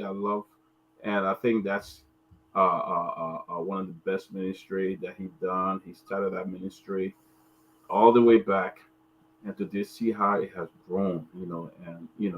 Awesome. So I'm very proud of Dr. Tapla and his wife and his ministry in Minnesota. And I'm very delighted that I can share in some way. Stuff like that. Yeah. So, guys, we got one more. It's good to see Liberians, doing different things, and especially Liberians that are in the things of God. And we are very proud to have people like Pastor Tabla and the rest of the Liberian pastors that are doing very well you know, in especially in the diaspora, also in Liberia, you know, bringing people to the kingdom of Christ. One of the things I always pray for my mom, as a little girl, she used to wonder why I prayed that prayer. I was just sharing with my friend the other day. I always say that everything I do here on earth, it should, you know, it should be the work of God in some way. Not Mm. that I would be a pastor, not that I would be a preacher, but anything that I do, you should glorify the kingdom of God on earth, and you know, and you should be satisfied in heaven. And you know, seeing Pastor Tapla and with the kind of work they're doing you know, in the church, I'm very impressed with that. When I go to Minnesota, Bryce was supposed to be a minister in that church in September anyway. He was just telling me he was watching the show. But I'm very excited. When I go to Minnesota, I'm going to visit the church. Awesome. Yeah, wonderful ministry. Wonderful ministry. Wonderful. And I too will go there, and if I support again, I definitely will support. Guys, we got 1 hour to go. Let's get into a small politics. Today, there were reports that Senator Emmanuel Nukwe has filed in the United States of America on the U.S. government to remove the sanction that was placed on him. And I understand he was denied. So I'd like you guys to weigh in. It's true. It's a true story. I read it. I don't read it from the internet. I read it from Front Page Africa, which is very, very credible. I read that, and it said the U.S. court dismisses Senator Nunquist lawsuit challenging U.S. visa ban. I mean, you guys got money to hire a lawyer in this country, and you know, they say a U.S. federal judge has dismissed a lawsuit filed by Liberian Senator Joseph James Emmanuel Nunquist, who challenged the U.S. State Department decision to ban him and his family for entering the United States due to alleged corruption. The ruling reinforces the U.S. government discretion in determining visa eligibility under Section 7031C of the Department of State Foreign Operations and Related Program Appropriation Act. In a decision issued by the U.S. District Judge Andrew L. Carter Jr., the court ruled that determination made under Section 7031C are not subject to judicial review, effectively upholding the State Department visa restriction against Nukwe. I'd like you guys to chime in. I'll start with you first, Grace, Sylvester, and then we go to Dylan. I think Sylvester should come in first because Yes, I have Sylvester, the political analyst. he the political analyst, yeah. Mhm. Does it? But again, I haven't seen the details of Dr. Peabody about that. Just hearing it this afternoon or this evening, just now. But basically, and as you just concluded there, the process. I don't know who advised him to do that, because if it is true, because it's not open to judicial review as the record stated. It's a privilege in terms of issuing a U.S. visa, right? It's always going to be a privilege in those things. But again, what you can do, you can petition. The Foreign Access Control Office can be petitioned and as to the process. But I don't know if he was trying to go through some kind of a litigation here and to miss that, because it's an exclusive right of the State Department via the Homeland Security Office, because the issuance of visa is done in conjunction with the State Department and that of the Homeland Office also. We do have, particularly the Homeland Office, we have to do the determination of that. But the sanction, I think the destination came from the State Department. So if that destination basically came from the Secretary of State or the U.S. government, a particular reason, and those reasons were further justified into the destination at the time when they were being issued. So yes, you have, because the visa restrictions of sanction, because on the Global Magnitsky Act, there is a defined congressional process laid down under the Global Magnitsky Act. He was not sanctioned under the Global Magnitsky Act.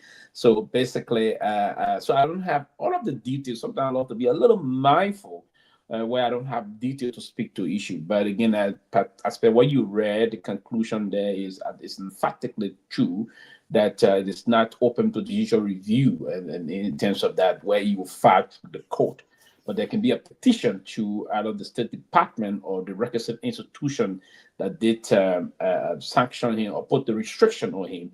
They can do a review for that. But again, these things are basically political. It was motivated politically and again going to be based. And the reason the said decision was taken, it is because of American interests, foreign interests in other countries, in terms of America is pumping money into Liberia, so they need to see global accountability.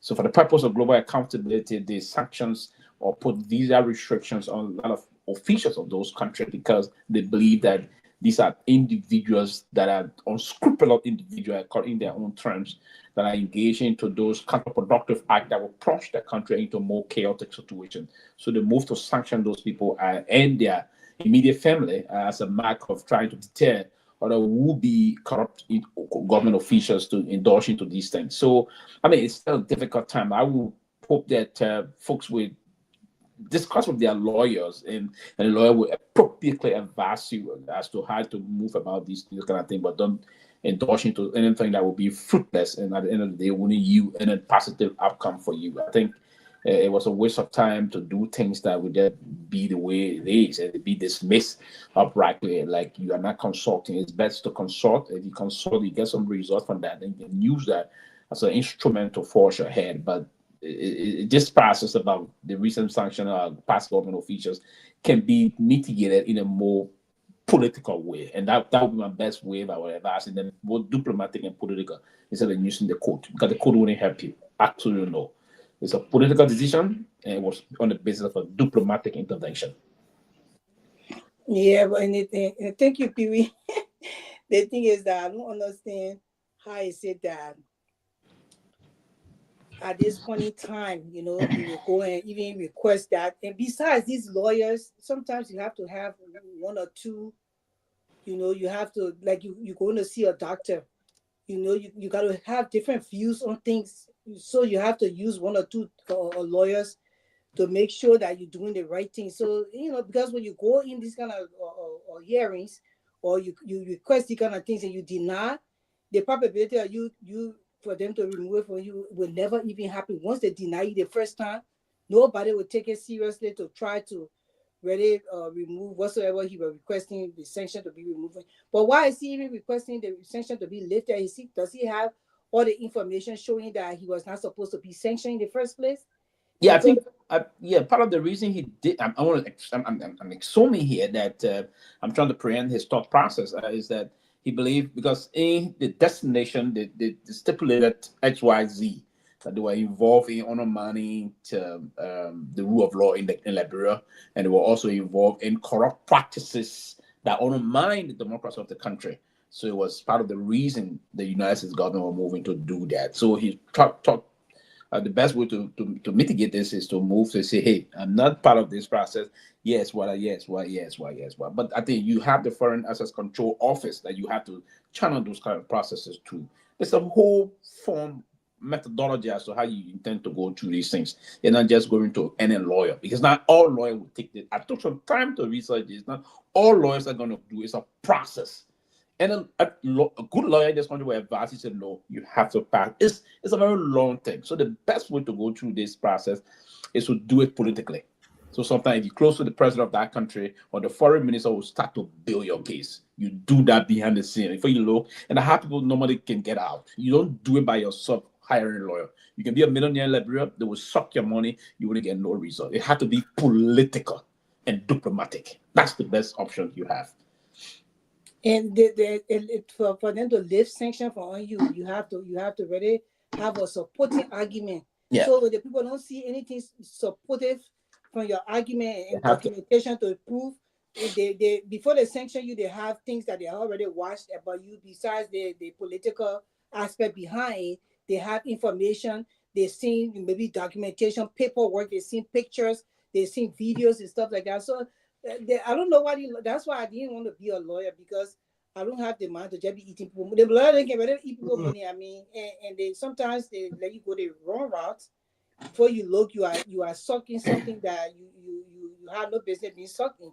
Now for him to be removed from this sanction after going this route, it would be a whole different shenanigans. But as Dylan, you want to come in on this? because for me, I don't know much about the people political sanctions stuff, and too many things are going on in our country. So when people get sanctioned, I really don't care about that. I really don't care because our people are suffering too much. They can't even find food to eat. They can't take their children to school because of all these political or favoritism that goes on in the country, and all these stealing of money and putting money in the budget to put in their pockets. So anybody sanctioned when it comes to like politics, I really don't care about that. Go ahead, Dylan. Yeah. So, basically, with the sanctions, I mean, if he was placed on the sanctions, is actually the prerogative of the U.S. government as to whether they will allow you back in the country or not, or if they will remove the sanction or not. It's a privilege. It's not his right. And typically, I mean, they have people in Liberia that were on the sanctions from like 2-3 administrations ago that's still on the sanction to this day. It's not an easy process to get removed from such a thing. But just like what Mr. Pewee said here, it is a process. It is possible because there was a Russian billionaire that was placed on a sanction. I think it was the last administration. And by the time this Trump administration came about, they removed the sanction on him. Even though there's a sanction on Russia, he was one of the oligarchs, but they removed it. In fact, it's called Oleg Deripaska, and so but he had to, like exactly Mr. Pewee was saying, there was a lot of black back channels where, he had to get lobbyists and other people working behind the scenes before they could remove it. Even when they removed the sanction, it was done very quietly. They don't talk about it much, but you can research it. So it is the American government's right to extend that. A lot of times, if you are what they call a PEP, politically exposed, someone. Yes, if you're someone in the hierarchy of your government in that country and you have been linked or exposed to some level of corruption, they have a right to put these sanctions on you. They can even restrict your access to the international financial system. Besides just getting a visa, to the country, so you can't even move money around the world because the U.S. controls that as well, and that's how they impose the sanctions. So, to get that done, like what Pewee said, you have to use the back channels, do it quietly. It's been done, like I said, with the Russian billionaire. It has been done before, but not in this type of brazen and bold fashion. And when you do that, it's almost like you're guaranteeing that it won't get done. Okay. And that's my perspective. Anybody have left? Let's get away from the sanction. I wanted to discuss something quickly. There is going to be a convention for the Tennessee Movement for Change. It's a new party that Honorable Musa Bealded has established. And the first convention is going to happen in Nima County tomorrow morning. I think it starts by 11 o'clock. And they're going to be, there having the convention to introduce the party to the Liberian people. I am looking forward because I heard that a lot of media presence is going to be in that area. Tomorrow is going to be a huge convention program for the launching of Citizen Movement for Change. So we are looking forward to that. I was wondering whether closing argument journalists went also to be able to cover that convention, because it's not an easy convention. The whole country is stirred up, and it's just the convention just to introduce the party, right, Pewee? Yeah, it is the first. It's what we call the preparatory conventions that's going to give a room to the party being officially certificated. When the party go through all of the process about getting the first 500 signature in the country, the NEC will give you a letter officially informing you that you've been granted the right to go do all the necessary processes. After securing a headquarters, they'll say, okay, you do your first conventions. After this convention now, if they return and they're going to report to the NEC, that's the time that they're going to officially recognize it, and they will be certificated. And that's the time we start to do business. Immediately after this convention, if they report, then they will get the certification as a full-fledged political party. many to be given the right now to go and mobilize forces across the country. You can canvass and be canvassed for also. So you can get involved in coalition, you can get involved in alliances, you can be in political institutions, you can put people on the they can put you there to run contest in, I don't know which of the candidate as representative or, or senator. But we start after but yeah, I think that the closing argument journalist is going to be before they involve and engage into this process. It's going to be a kind of a media bonanza come tomorrow in that part of the country. Now after this process now, it's going to be a very full coverage. It's going to be intense full coverage, and then the publicity aspect of it is also very great. So these are things but immediately after this process, the report, then after the certification, bingo. Then the party I heard they will be announcing his officials for the party, and I think we're going representativeness. He's very intentional. I want to like about him. Yeah. So I'm waiting to hear his speech. Rich, are you part of the party? I am waiting to hear his speech. And are you part of the party, Grace? Well, he's gonna be announcing his official tomorrow. Yeah. So wait and see. Nobody for now. Dr. Peabody, you have to wait to see after the convention. That's the first actual convention that is being held tomorrow in Nimba. After the process, then you're going to hear a full swing process of the party going into But I would say maybe you're yet Delon. Maybe you're yet Delon. I'm one of the officials of the party. You don't know. I was about to say, but Grace, you didn't say yes or no. So no, I'm not going to answer the people let to poke the bear. With the at the convention, so the official list will be up. Let's say my new will come up. Who knows what people that new will come on? Because he let to pretend that he is something. Are you a member of the party? You might have made me a member. I'm just hearing about the party. I'm just hearing about it. I'm just hearing it. But it's a big launching tomorrow. I heard. Yeah, it is. The journalist is already there. He's gonna bring it live tomorrow. I understand big names like Honorable Yeka Kolba, all of them have already arrived in Lima County for that. Yeka going to be. Oh, Yeka, yeah, I saw the live the kid were carrying. And Yeka is already there. Then I mean, everybody is conversion on Lima now. Yeah, everybody's conversion. I think I'll encourage Chairman to proceed. You know, we need, because he has been one of the voice. I don't call him or don't hate him or like him, but Chairman have been one of the voice calling for. He one of those who really championed the other team of the house. He was one of those who were behind it. He wanted that to happen really bad. He's one of those who have been advocating for Liberians to have voting rights in the United States of America. He wanted Liberians to have that, and one of those that issue.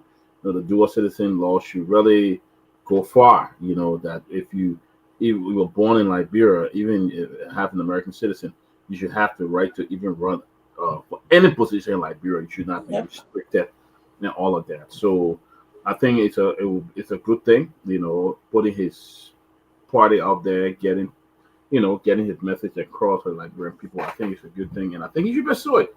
You should pursue it. And if they call any one of you guys, you don't hesitate to serve. If they call you Sylvester. But you got a lot of insight about the party, so who knows what you know? If they call you Chris. You understand ideology and everything. Okay. Yeah, you see how he lay it out right now? If they call you. No, but I know Chairman vision for the cut. I know his vision. And since taking over, he has been very transparent in the house. Yes. Since taking over. He's not there for the money. Very transparent, number one. Beating him up, I met him around the closing argument. He's very intentional. He knows what he wants to do, and he does it well. That one thing I like about him. He tangible is what he has done in Lima country, and that's all I'm about. If you're leading the people, you want to be in position. What can you lay down for these people? Liberians at this point in time, he has done immense work in Lima County, helping his district. The people there, they're very, very lucky to have him, to have voted him into that position. So he's doing his part. So people like that, I commend them, because they have a lot of people in government positions, officials, have not done nothing really for the people. Not even so much of building anything, but the way he interacts with the people, the connection is there. The people knows him well. He goes to New York County every weekend. I heard it on the platform. I think that Tomalin said it. They say he goes there every weekend and interact with the people and work with them. So that people, that look kind of leaders we need for Liberia. Liberia is too behind. If we get Yeah. people, one person like that, we have to push them. And I'm looking forward to hearing everything about it. I'm looking forward to his speech. That is meeting I'm looking forward to because I know he will lay out. I can just Yeah. imagine. So I hope Coach Acumen will bring it live tomorrow. I think Samson is in he's in Nima already. He probably going to bring it live. So we're looking forward to it. But I just like to chime into Nukwe, who encouraged him to go and sue the U.S. government. I think the lawyer should have advised him on certain. Is that actually did he do that?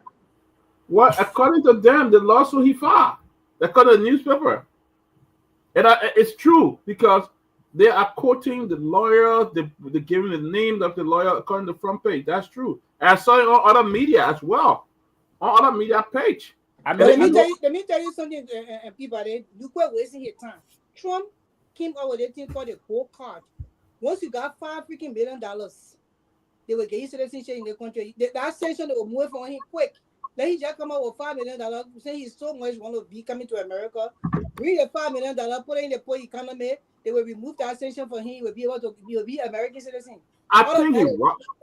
I think they rushed. I think it's some other man he rushed. He should have waited. The government, Trump government, they're being in power like 1 month.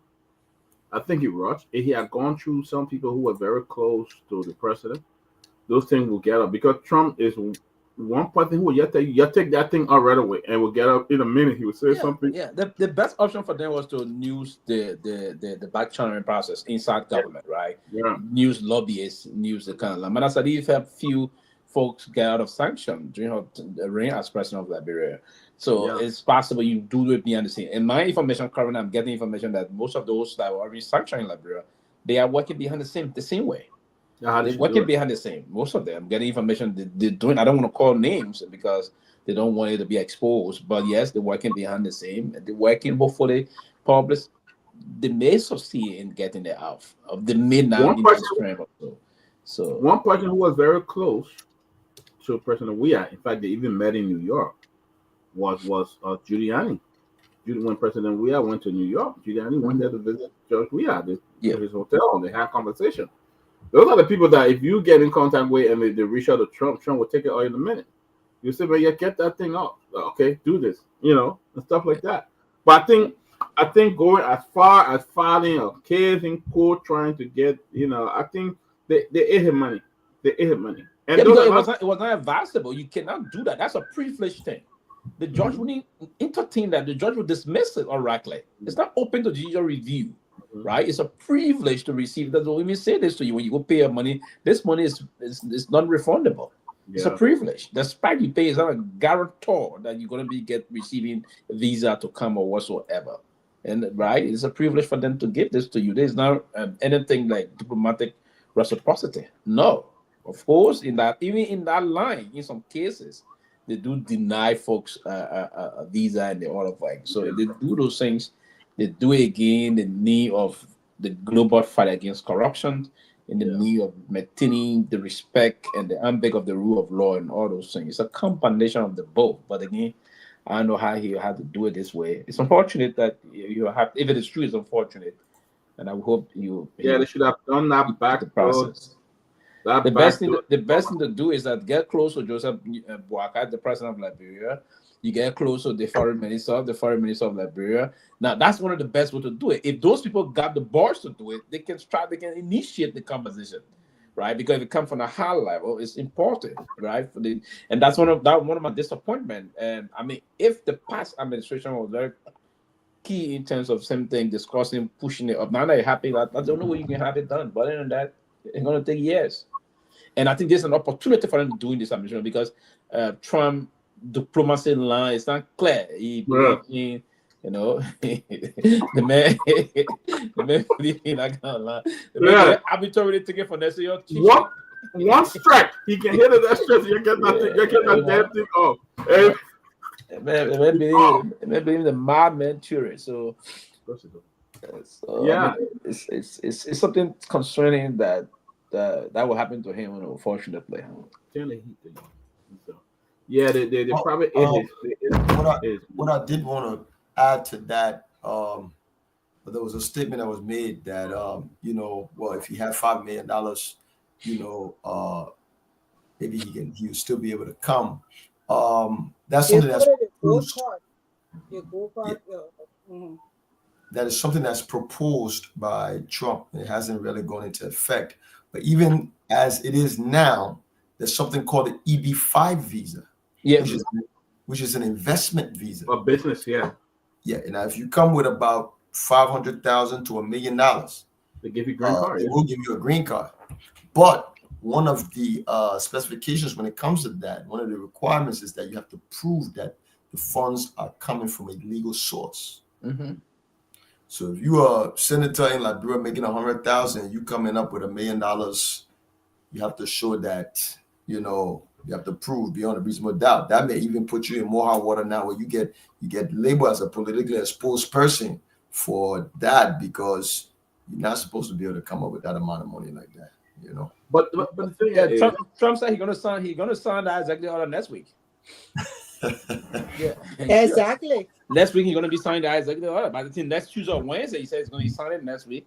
And I guess my point was, you still have, I believe that they will still have, as they have it in the EB-5, it may still have some sort of mechanism in it to where you have to prove the legal source of the funds.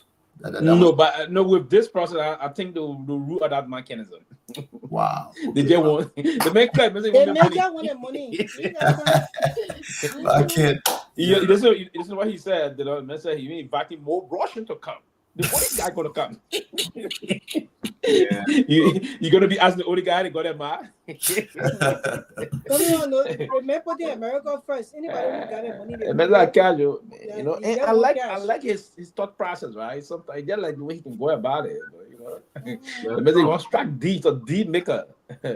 he said it's not good for the deal, Zelensky. The way it's not a good deal, because all he was looking for to sign that mineral agreement today, and he said it's not a good deal. I mean, you're talking about the people in the country. Today was a bad day, man. It was really bad. It's bad. It was really, really bad. And, try to humiliate. Yeah. I mean, it was just bad. But again, and those the part of you that guy from the Dominican state to it, and he was actually. Zelensky had no option, but he didn't want to bosh to them. Yeah. And he would have been very unpopular home. Yeah. Yeah, he said that. He said, "What do I tell my people?" Yes. Yeah, he said that to Trump. So the reason is Zelensky is going back home tonight or tomorrow as a big hero. Now in part of different part of Ukraine, they put praising him and other things.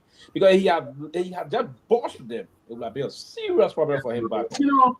So that reason why he stood the way why he did that. But besides, the man's a president of a whole country. Yes. You can't talk down to a president that other people look up to. Right. And that's why our own president always do. But Trump, and he talking that they will not allow that thing. Look, that man's too so strong, even in Joe Biden, when Joe Biden was president. He's too so strong, and he told the people, he went to Congress and told the people what he was looking forward to doing and what he wanted to do. You Donald Trump can just come and talk anyway to the man. So we're not allowing political bullies to bully us anymore. Yeah. So the man has to stand his ground, and I respect him for what he did. Yeah. So even if his country don't benefit, at least the people. The man asking for one thing. The man asking for security guarantee. They didn't have it before. Trump told him. Trump said, "You're trying to play hardball. You're trying to play hardball, but if we wouldn't have been backing you from the beginning, that whole war would have lasted less." Trump said 2 weeks. It would have lasted 2 weeks, and then he said, "Well, it would have probably been less than that." So Trump said, "Okay, 3 days." Yeah, 3 days. Yeah, so that. But if can't do it anymore. If you call it stupid and all those kind of comment and just did not, I don't know. But Joe Biden, they try to. But they feel about he can cause Biden hell. Yeah, well, he's power now. Yeah, that one of the reasons why Biden himself should have left the thing emphasis. It was to be one man, one term thing. He should have done that. All the Republican Guar thing because Yeah, man. I love our uncle. So You're right. how You does that impact Liberia? I love our uncle. you're right. My Uncle Joe, right? No, Uncle Trump. Oh, you jumped there. I'll wait for my turn. I'll wait for my turn to talk. When Dr. Peabody acknowledge me, I will No, talk. go ahead. We My Uncle Okay. Joe. No, but Dr. Peabody, great show and great conversation thus far. Let me say this. I listened to my brother Pewee mention the issue of privilege and the what's the guy name? The guy who went uh to court. What? Emma Nukwe? Nukwe, right? Nukwe's decision. I listened to you and you said the decision to go and challenge the United States. It was not a smart idea. I totally disagree with that position. The reason why I disagree with that is because we have often asked these people who have been sanctioned. I've listened to a lot of us on this very platform who consistently say to these people, what did you do to get your name taken out? Or what did you do to challenge the decision? It is not only about the privilege to travel to the United States. It is about the repetition, all right? Character assassination, because if your name is on that list, if you're regarded as a sanctionee, then people see you in a very different way. So, what is the best thing that he or whoever else may be considered a sanctionee can do is to challenge it to the court of competent jurisdiction. And that is exactly what he tried to do. I'm not a fan of this brother. I pray that he won't be taken off that sanction list. And I pray that they add more sanction on him because he and others are just as corrupt and there's no justification for his actions.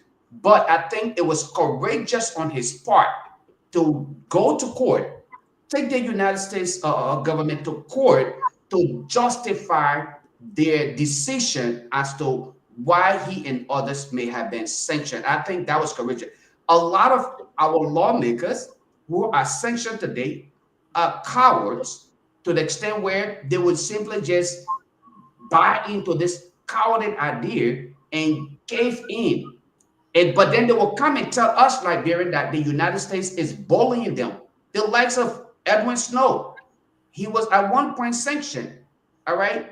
And then he went in the house and complained about the fact that, hey, people are being bullied because one country think that they're superior to other people. No, that is not the case. In this case, I must commend him for the courage enough to stand up to the United States and say, I will use your own judiciary system to make the case that I understand that I am, I'm innocent to what is being claimed here. So I need you to prove the case. Now that it is being dismissed, what I want to really know about the dismissal of this entire case is on what ground was it dismissed?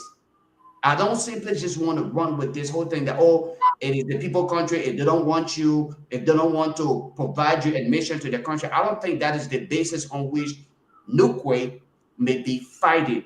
I think it's much more about his character that he will have to deal with going forward. The issue of traveling to the United States, there are thousands of other Liberians who may have been banned or sanctioned. They still go to other places and they're living good. There are rebels in Liberia who probably would never have the opportunity to travel here. General Butt Naked, I don't think he would ever have the opportunity to travel here. But this man's living like our government to this paying him for having to have served as part of the excuse then rescue team and calling himself rescue general. He's being rewarded for that. So what are we talking about? People live luxuriously outside of the United States, but I don't think it's about admission to the United States. I think it's all about character, protecting one's character and integrity. I think that is it, and that's the only place I disagree with Pewee when he says it is a privilege to allow you admission. I don't think it's about admission to the United States. It's much more about protecting his character. Yeah. Okay. Quickly, and that's why I've tried to listen, so you can come to me on that. And I agree with you, and I respect your view clearly. But let me quickly say this to you, Lofa. the reason why, even the judge conclusion. Now, the issue about visa, and here's what visa restriction. You cannot legally challenge that. It's not open to judicial review. That's why I took time to say this process. I didn't say he didn't have the right to come and open the door. It's not open to that issue. It's a privilege thing. So you cannot go to court for anything that is privilege. You can go to court that anything that is, it is not his right. It's a privilege. So now there's a difference. I'm not a lawyer, but I do know there's a difference between your right and something that's a privilege. For instance, in Liberia, it's not a privilege for me to own a Liberian passport, ordinary Liberian passport. It's not a privilege. It is my legal and inherent right to own a Liberian passport. But it is a privilege for me to carry a Liberian diplomatic passport. It's a privilege. And that's why we call it the privileged books. But the ordinary book is a book of rights. It's my right. So the process of the visa restriction on Mr. or whosoever, Mr. Nukwe, allegedly that say he went to court. If it is true he went to court, I was saying they got a Foreign Access Control Office. You file your case and put all of the counter you have. You file a case to that office. It's not through a litigation. You're not going to litigate a process here. No, that's what I'm saying, Lofa. And listen, I took time to research the thing. Do yours also. I agree to what you said, just not to counter me. But let me come back to say to you, what I meant was this issue, as the judge said, this is not open to judicial review. No, you cannot come to court for me to take decision on that. This decision was taken by the U.S. government, saying we don't want you to come to our country. And you let me make you to understand this also, Lofa, and our listening audience. To get a U.S. visa to come here is not a right. It's a privilege. It's not a right. I just thought to just say this so you know it's not a right to get a visa. That's why you pay your money to tell you the money here is not refundable even if you don't get a visa. It's not a right to get a U.S. visa. It's a big privilege. Now, if you're a U.S. citizen, it's a right to own a U.S. passport. If you're a U.S. citizen, it's a right to come to the United States of America. And that's why we that would go. You saw the Ghanaian government just did a note verbal recently. The only thing the Ghanaian government was telling High Council and the embassy near Accra is to treat the people with dignity. They notice it to give passport, visa. These are privileged things. So I just thought to inform you, Lofa, that a privilege and a right, two things that we talk about here. Okay. So that's what I was trying to say to you. It's a privilege to get a visa to come to this country. It's not a right. Okay, so Pewee, Delon, if you want to say something, I'll let you come through. I don't want to jump over you. I'll let you come through, and then I will say something. I want to respond to Pewee quickly, but I'll let you come through first. But you can respond, and then I will come in. Go ahead, quickly. No, if he, I don't think you'll take more than 1 minute to respond to me. Okay, so quickly, right? Delon, is that okay with you? All right. So here's what I want to say, right? There are constitutional processes that are put in place when it comes to certain things, like the awarding of visa. All right, there are requirements that must be met, and in this case, what Nukwe is saying, he's being denied that access to being a part of the process. Here's what I'm telling you. I'm not denying the fact that awardance of visa is a right to anybody who is not okay, who they refuse to do it to. But what the claim on the which they are proceeding is sanction.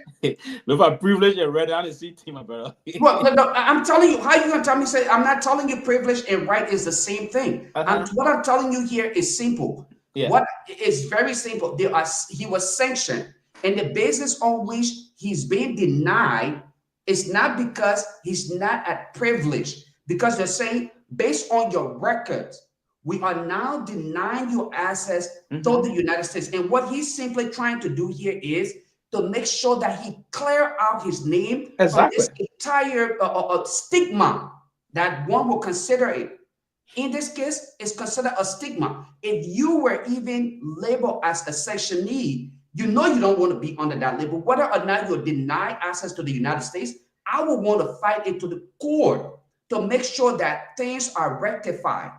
And this is where we find ourselves. I really wish a lot of other people who may have been victim of this situation were able to do the same They don't, thing. brother. They don't have to come in quickly. Lofa, I say this.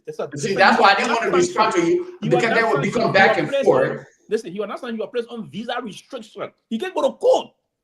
What do you mean? What do you mean? No. The visa restriction is part of the sanction. Yeah, but yeah, he's not. No. It's not on the. No, there are other proceedings that the sanction could trap on your international right. First of all, agree that a part of the visa restriction. Agree first of all that a part of the visa restriction is the sanction. The sanction is only a part of that. The visa restriction is only a part of the sanction.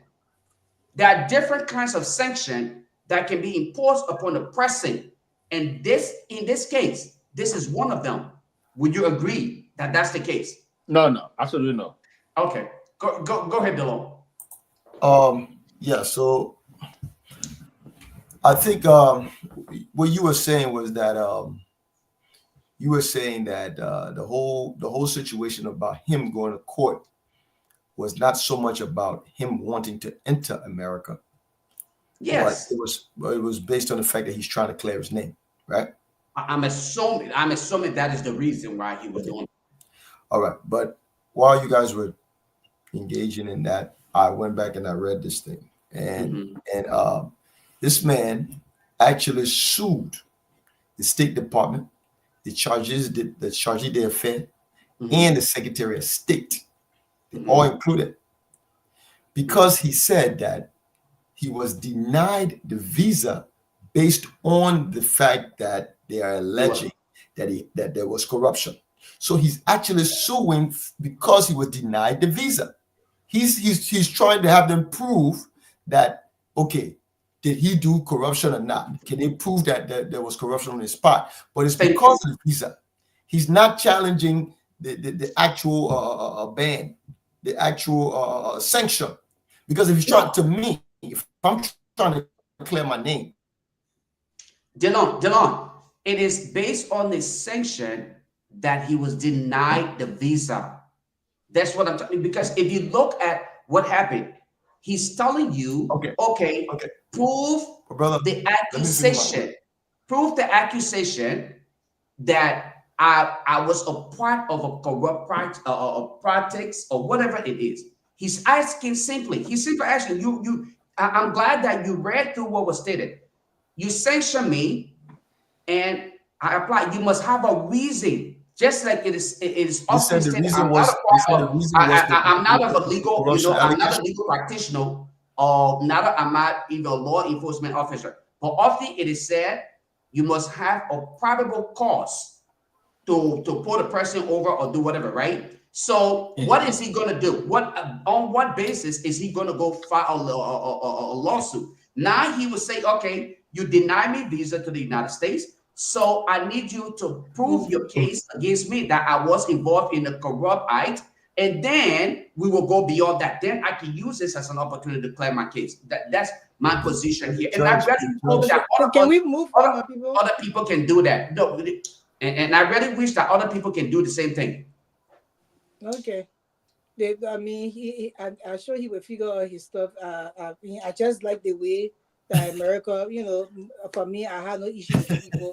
I like the way America carry on work. Yes, because whatsoever sanction or whatsoever restriction visa they on, at the end of the day, there was something done there. They need to go and clarify their names. That's why when things like these are leveled against you, when you're working in any capacity or in any environment or any entity of the government, you need to make sure your name is clear, because America is not playing anymore.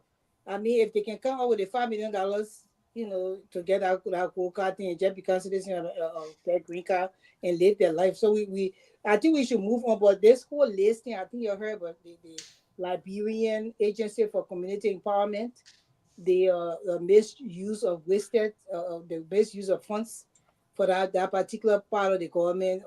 With the reports are coming on social media with all these people, bringing up reports about the 675,000 misuse funds, And I don't know whether you heard if the guy have come out to say anything concerning the allegations against him.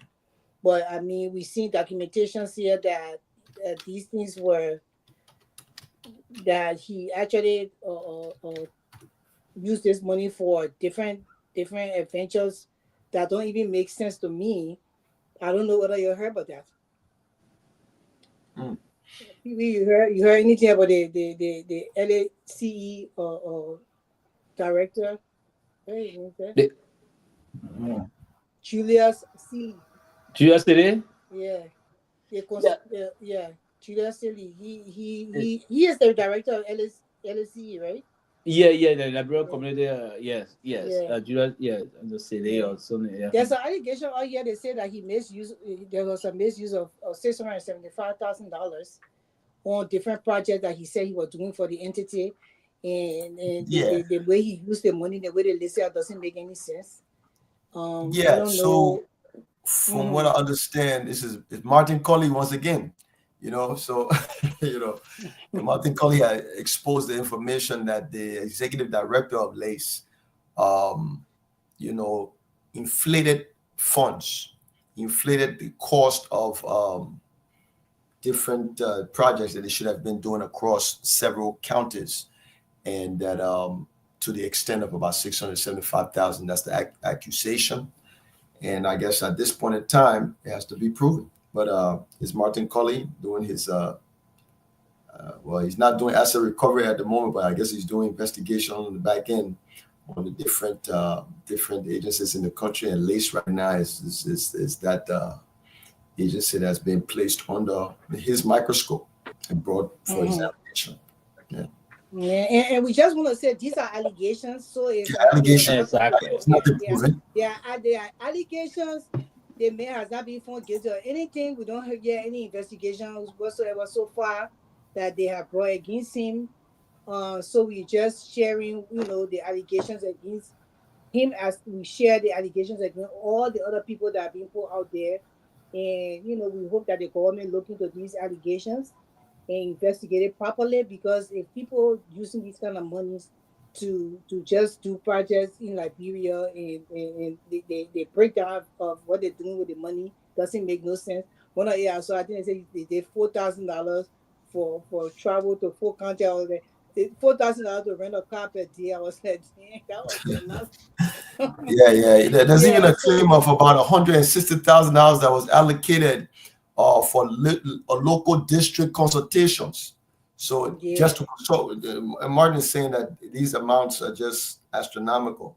Just to go to these cities or these different rural areas to consult with these people should not cost that much. And I would have to agree with that. Yeah, and I'm also receiving some. Martin is probably most of the information he's giving. He always tried to rush to give the information first, but so now he blew the information off.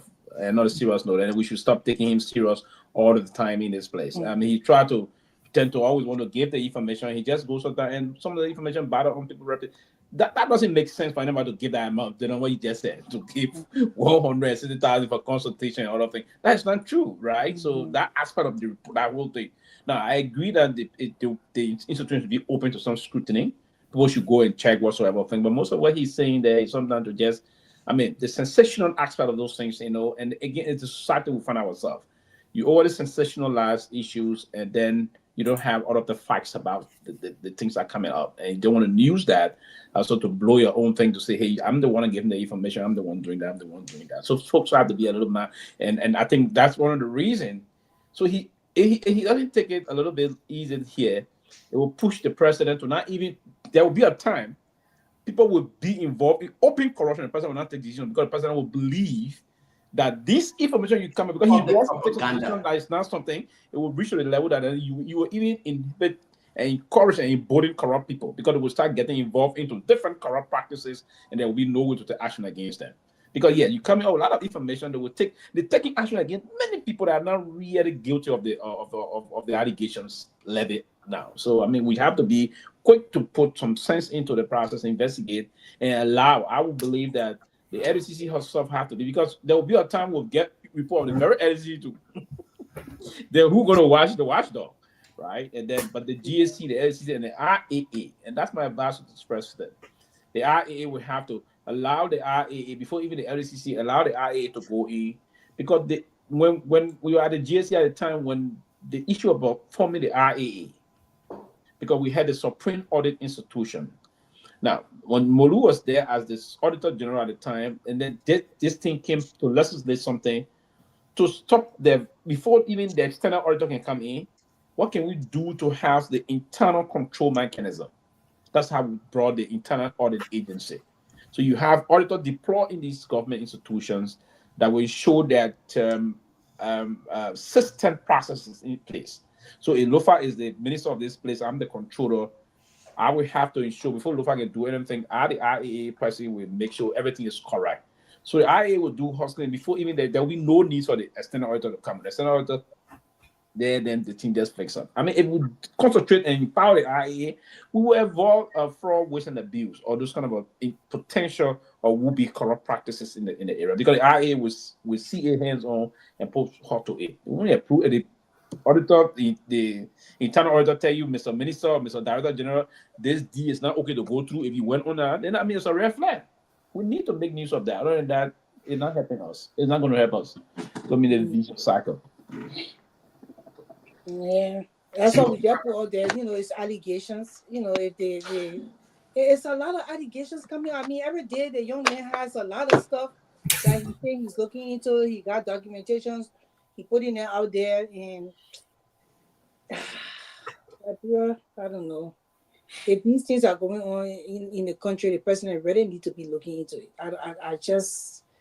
It's just mind blowing. It's very confusing at the end of the day. And for me, I would only judge people after they are being guilty of something. It means that they have to go through the court process and they form for corruption and be persecuted for it. So I just want to put that out there.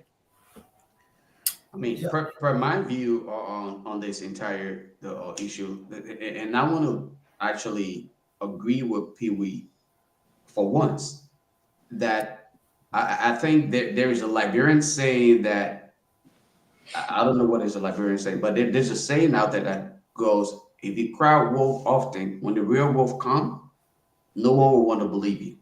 And I think this is the case, okay? It is true that these different outbursts draw attention to these different government agencies. But let us be mindful of the fact that we must be authentic, all right, in the process. Let us not be about having to sensationalize the entire conversation and draw attention.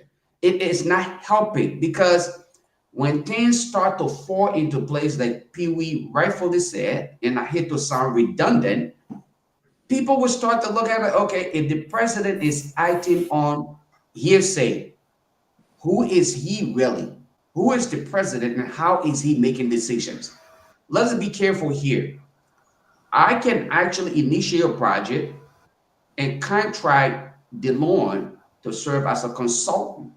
A consultant, I don't know whether again, unfortunately in Liberia, we don't follow the PPCC process, or we don't follow the regular bidding process when it comes to these things. But DeLorme can come and charge me what he feels like is just adequate enough for the job. Does that make it a form of corruption? These are things that we need to look into prior to us having to come to the public. And when people are coming back and saying these things, they are inaccurate. He says about Putin, Zelensky are Okay. invaded his country. Somebody's having, I mean, there's noise. Guys, you got noise in the back. There's a noise in the back. Sylvester, you got noise in the back. Turn your TV off or mute yourself. He's speaking about Zelensky. Sylvester. Proper slapdown in the All right, I'll mute him. Yeah, Trump mute is right. Oh Lord. I see why y'all can get along now. Anyway, so again, at the end of the day, I just want us to be very careful, because we are dealing with an entire country. I mean, the population of over 5 million people, who depend on some of the information that are provided to the public. These are some of the reasons why when we make decisions about elections, I often say to people, the decision you make today, you will have to live with for several years. I'm one person who I am very careful about what I say about other people because it takes less than nothing to tarnish a man's reputation, and it takes a lot, okay, to make that up. So again, I'm saying to people, for me personally, when I start to reference people like Koga, yes, Koga, I reference him as Koga because, of course, with all of the legal corruption that he's been a part of, obviously I can reference him as Koga. If any one of you on here disagree with me, call me out. Edward Snow, again, one of Liberia's most corrupt politicians. If any one of you on here disagree with me, call me out on that. If you look at the living condition of the people that he served and he claimed to have represented those people adequately, call me out on those things. But when we start to say and when we point to specifics as to what people are doing and making these actually highlighting these specs, okay, that this is what was spent, and then we go back to authenticate that information. Unfortunately, after things have been verified, it's not what it is. People tend to, just start to feel that fatigue. Okay, we shouldn't have to buy into this. It becomes much more of a propaganda, and people don't want to believe it anymore. People start to just back off and use it as a form or as an opportunity to just entertain themselves, because that is what the social media appears to be as of these days. So I don't want us to abuse the opportunity to inform our people, but let us do it with some level of cognizance of the fact that people are listening, people are following, and we must try to be at least accurate to some extent. 85% accuracy, I take that and run with it because of the country that we're dealing with. A lot of the people in government today, they are darn corrupt. They don't care about nobody. But let's be careful. If we would change the trajectory, let us be mindful of our decision and our action. That's all I'm saying. Mm. And the thing is that that's why my sister has said that there are allegations, and we're hoping the government could look into those things, because when there is a red flag, they have to look into to see whether these things are true. So we're waiting to see what happens. But with the motorcyclist disobedience in the country, and the chaos that going on between the police and the AFL, and also the citizens that have no respect for the laws. They don't want to abide with anything the police doing right now. I don't know how you feel about it, because it's been very bad with all the videos that are out here with the police attacking the motorcyclists, and then some of them attacking the police. I listened to a radio show this morning in Liberia. One of the motorcyclists was saying that he is against what his people are doing, and he's a motorbike rider. That's how he gets his daily bread. But he just saying that there's a law in the country, when the people tell you, say, don't go this side, that the people, motorcycle people, not going this side. You don't expect them to go on that side. It means that then you disobeying the law. So then the police have to act, because they told you not to go on that route. And he made a lot of sense to me, until the people who represent the motorcyclists, a group of people go and meet the police, and they have a meeting to see how best they can come to a resolution on this matter. It is not good for his people to disobey the law, because there are laws in the country. The government came to play. They say, you know what, you're not going to apply the entire country. We are not going to allow you to ride your motorbike all over the place, regardless whether it's making you to make money or where you got your daily bread. This is the law we put down. You can't be all over the country like that. There is no serious country got motorcycles all over, all in the different boats. Let that be clear. So if the police saying don't go this place, don't go there, that was a motorcycle rider saying this thing on the radio this morning, and I really respect him, because although this is his people, but he just saying what he think is fair enough. So I don't know how you guys think about this. So, Grace, I want to jump in on this one, please, if you allow me to, guys. I'm sorry. I'm glad that Grace brought this particular topic out for discussion, because about an hour ago, I watched a video where a Liberian was literally obstructing the investigation process or police job function. Okay, he asked. If you need me to, I will play the video. It's from Abdullah, and I will credit Abdullah Mohammed for posting this video. Yeah, you can play it, please. The police, I think, pull a taxi driver over, just like it is done here in the United States. Pulled him over, went to speak to him, and then this guy got in the way of the conversation. And the police officer, based on what I listened to, and I listened to the video not once but twice, the police officer asked him to stay out of the conversation, just like it is done here. Just like it is done here. Stay out of the conversation. Let me engage him.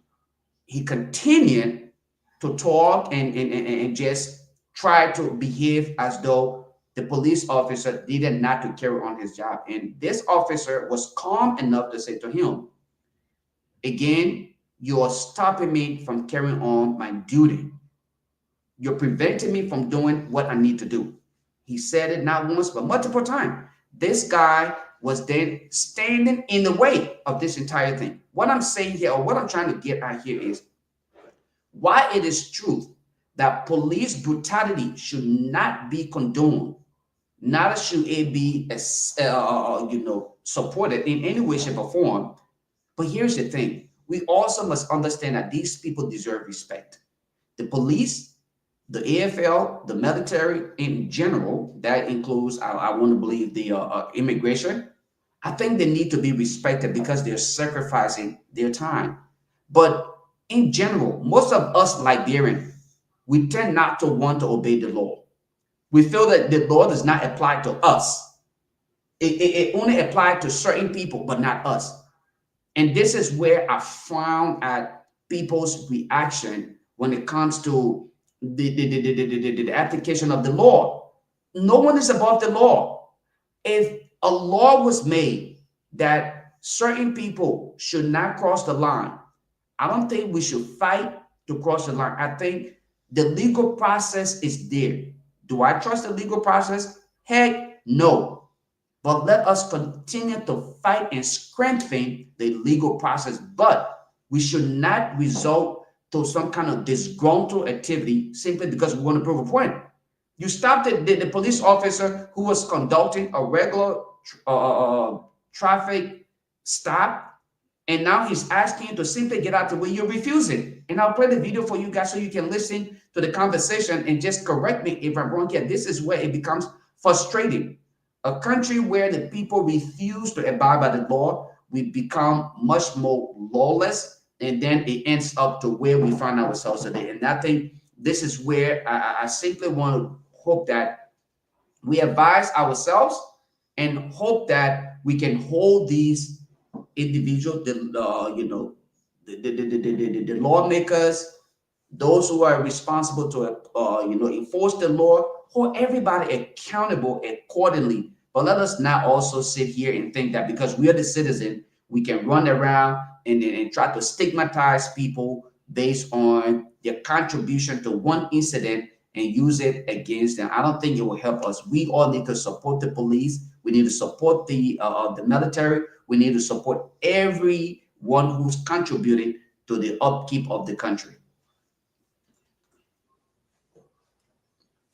Yeah, if you have, you can play the video because I'm gonna give while others are talking, I'll go get the video. You can come in general. I don't think the country should, any country, look, even in America here that we live in, what you explained just now, I haven't watched the video, but just for your explanation, right? What you explained, if they were in the country, that man went and stood down there, the police will arrest him right away. They will handcuff him and take him to prison. And he will go and depending where he is in this country, he may even get shot. Yes. So I don't understand how these people think that like people should not be law abiding. Yeah, because of certain because of the economic status in the country, or the majority of the people are unemployed. So the president should just come and say, oh yeah, the motorcycles should just ride all over the country. Does it make any sense? It doesn't make it. That any country, any organization, any country, any society, any community has to have laws that they abide by. Joseph Boakai, you're voting into power, you say you wanted him. This man said his government, the security sector will not have the motorcycles all over the country. It doesn't even make sense. When investors come into the country, motorbikes all over the place, the people not going to be able to carry on their regular. We understand that the people need to do these things because they need money for their children. But if they say certain rules, you can't pass on certain rules, that's the law. Until that law is changed, you cannot disobey the law and champion or cause say you're going to fight the police. No, you have to come to the Gasoline conflict resolution. You call your B people, the police gather people, you have a meeting, you come to a resolution on which streets that you will apply and be agreed upon, people sign documentation. That's it. That's how a law-abiding country is worked out. You can't come and say, oh no, because we're not respect. No, the police, look, for me, I don't disobey the law. When the police stop me, I stop. I don't think the last time I think it's been years for police to stop me, but when I was stopped by the police, I stopped. The first thing I do, I put my hands on my steering and hold it. Because America here, soon want to stop, they will blow you up. Yeah, the people don't waste time. Because the way that man was acting, what you just said, the police could assume that he has an arm on him and get afraid and try to defend himself. All right, let me. So Grace, I have the video here. Let me share it so maybe I can be corrected. I don't want to be one-sided. You're not supposed to be up here in my space while I'm doing. Okay. I hope I don't know if you guys can see it. I'm just gonna play it from Abdullah's page. If you can see and hear it, just let me know. Let's see here. All right. Can you open it up on the screen, or you can't open it up? Can you guys see it? Yeah, we can see it. Open up now. My name is ACP Cooper with the Liberia National Police. Yeah. I'm pulling this driver over for a traffic violation. Yes. You right now are interfering with what I'm doing. So I'm gonna ask you again. I'm gonna ask you. I need you. You're not supposed to be up here in my space while I'm doing my job. Space. You are. I'm telling you, sir. What are your names? What is your name? No, you don't want to know my name. No, because I'm gonna address you. No, you say you don't want to know me. Ain't that what you said? Sir. Ain't that what you said? You're not going to move. You said you don't want to know my name. You're not going to move? I'm not going to move where? To go back to where you need to be. How is away from my vehicle is I'm going to move? This is a government vehicle. It's not yours. It's a sample. It's a government vehicle. It's not yours. It is a sample. That's two different things. Yeah. So it's not yours. So I need you, please. Go back. Brother, if you want to do your work, go and no, but you are interfering. I'm not interfering. I didn't talk. You are interfering. Go ahead, talk to the guy. We do not need to get in this. This has nothing to do with you. It has to do with the driver. Yeah. So now you are. So my point is you are doing something you're not supposed to do. My point is I need you to. You can talk to me from over there. You can talk to me after I'm done with the driver, but right now you are interfering. I'm not talking to you either. You are interfering. But I'm not talking to you. You are not supposed to be here. Are you hitting me now? You are not supposed to be here. I'm not supposed to be on the car? No, not where I'm at. Please go to where you need to be. I'm asking. I'm not asking several times. No, wait. Can you show me the law that says? I don't know if you guys really want me to keep playing this, but if you haven't already done, if you haven't already gotten it. So far, it's okay, Lofa. Lofa, who is that guy? I have no idea, but I guess he's a government official. Like he said in the video, he's a government official. He refusing to just obey simple request from this man. Get away so I can do my job. I need to talk to the driver. You see where these people get frustrated, and the frustration ends on those of us, the common people. It comes from the government official. But anyway, guys, go ahead. Yeah, but beyond the government official, and that's one of the major problems we have in Liberia. We don't respect the police, and this is very dangerous. The guy you see standing there, I want to believe he may have lived somewhere in the West before. If he was in the West, he would have bought in no time. He wouldn't even dare try that nonsense he's doing. Whatever. Then he accusates and says, "My car. You got car?" You see, the policeman is performing his statutory responsibility, and instructing you to leave, he interact with the driver directly.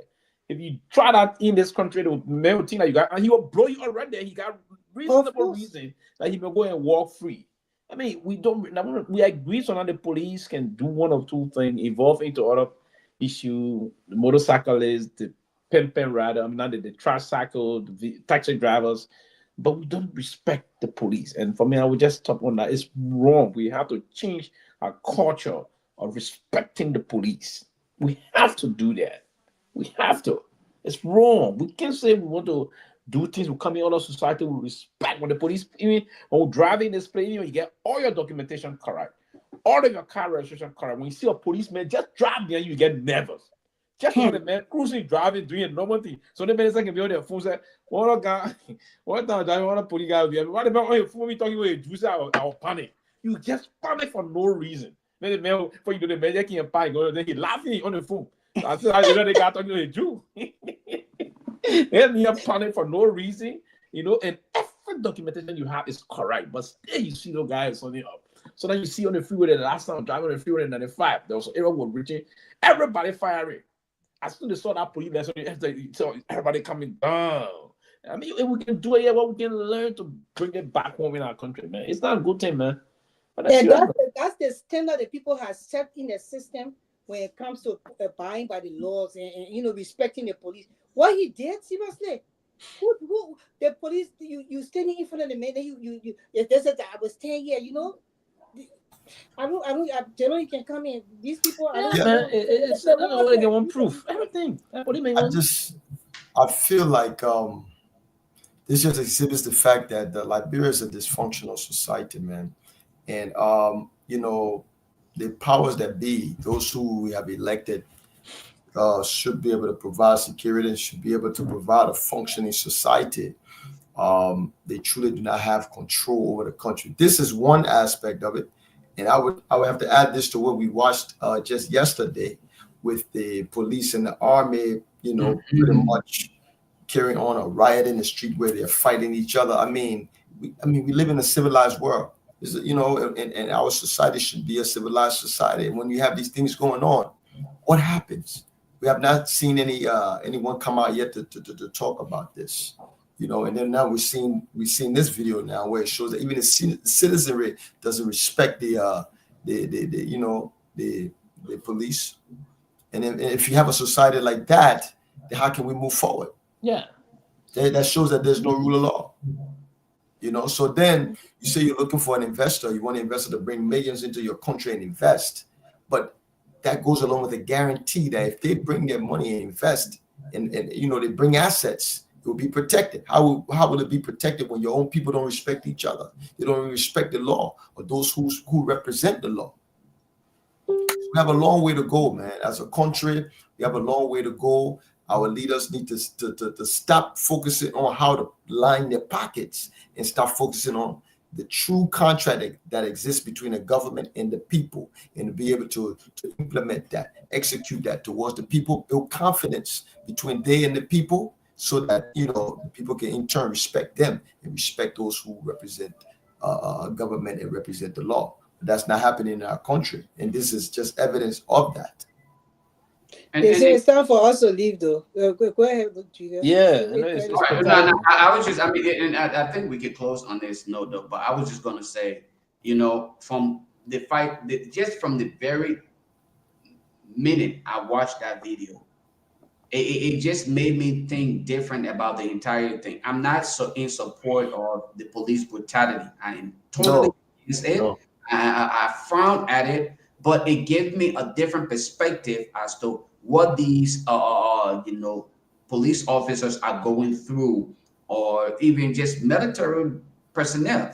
To be honest with you, here, all of us alluded to this. Here in the United States, when you're pulled over and they tell you to get out your car and go stand in the back, you will go stand, and when he said move further down, you will keep going until he said, okay, fine. Why is it that we can't exhibit similar respect when it comes to our own? Is it because we're all Liberian? And I think it's because our people do not respect the government as a whole. And the people don't respect government because those who are in power have not shown the people that they are deserving of respect. When your primary objective is to capture the state and capture the resources of the state and put it in your pocket, at the end of the day, how are you going to respect? How are you expect these people to respect you? You know, corruption is from the top all the way down to the police officer on the street. So now they see police officers taking little petty bribes on the street too. That's almost legalized in Liberia now. So how do we have respect?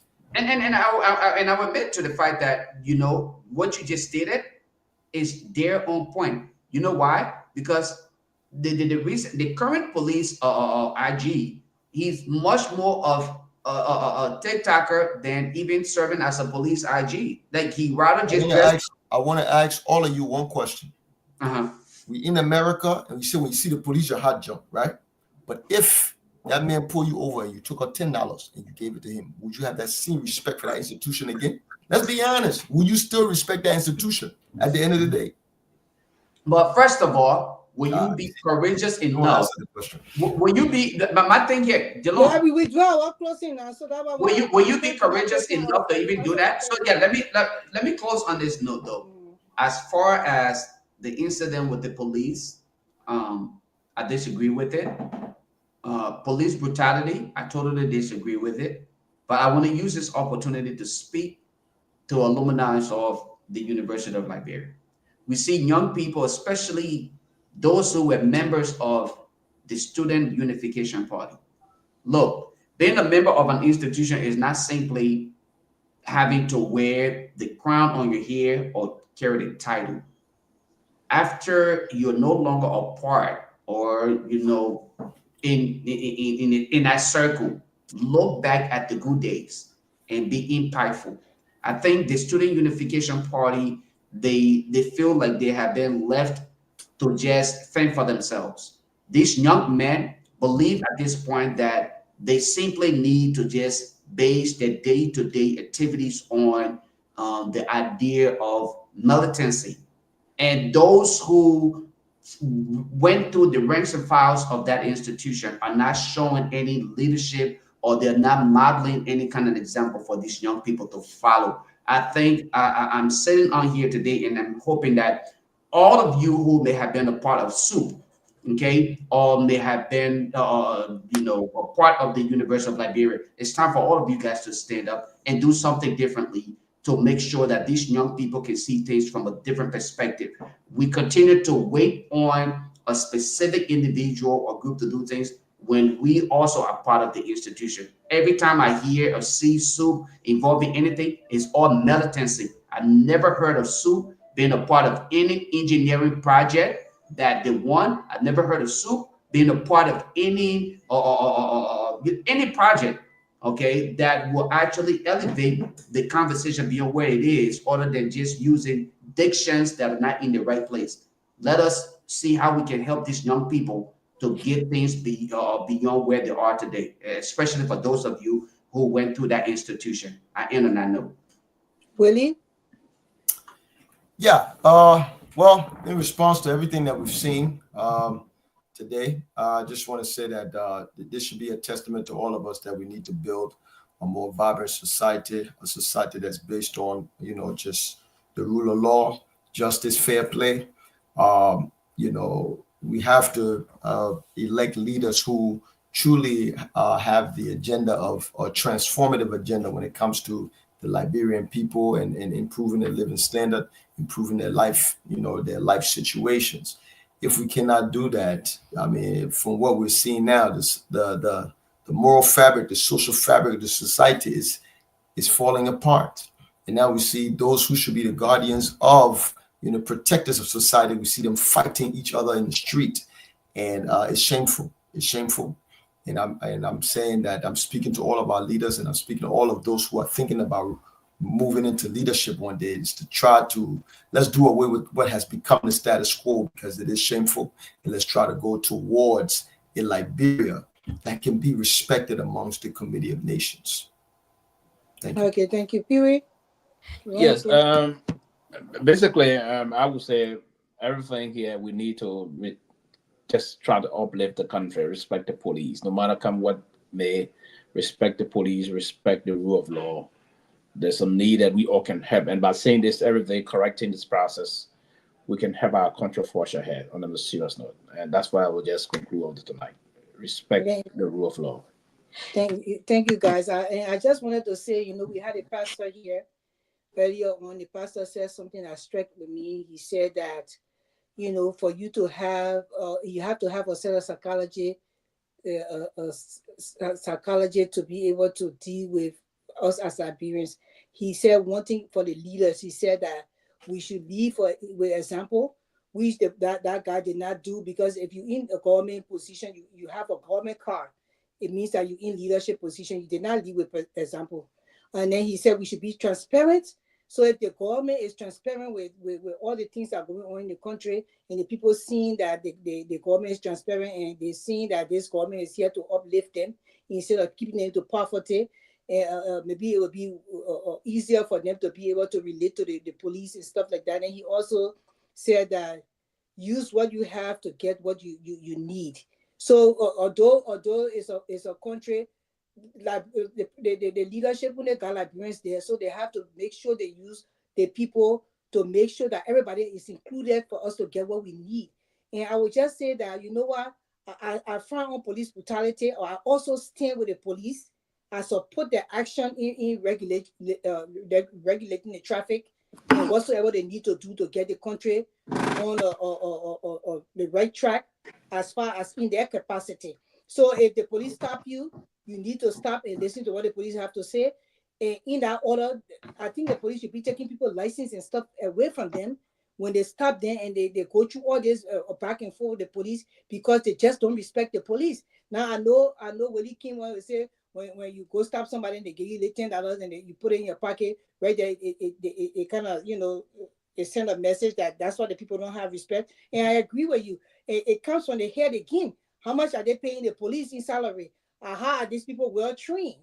So the leadership is broken. That's why we need a good leadership in the country for everything to get on the right path.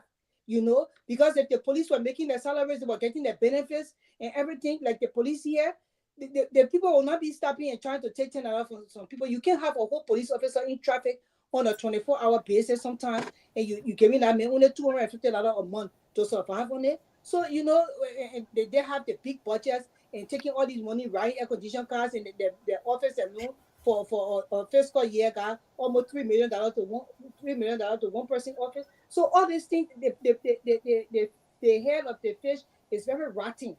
So it sent it down to the entire country and the people. So the police is suffering this thing. Our people also suffering it. So although I frown on police brutality, but I also support the police when they are acting right and what they do to keep the country safe. And what happened on that video, the police were not in any wrong. This man just wanted to disobey the police because he felt that maybe he had one or two things in place that would get him off, so that's where we are. But I thank you guys for being here. This is the closing argument. We will always be here Monday through Friday, sometimes on the weekend if we have extra stuff to do. And it was a nice show tonight. Dylan, you always welcome on here. I like to have you speak, and I really always enjoy Pewee, my fellow panelists. and you guys have a good weekend. Everybody in Radio Land on Facebook, we thank you for watching. God bless you all. Thank you, Grace. Good night. Yeah, good night. And on that note, we're gone.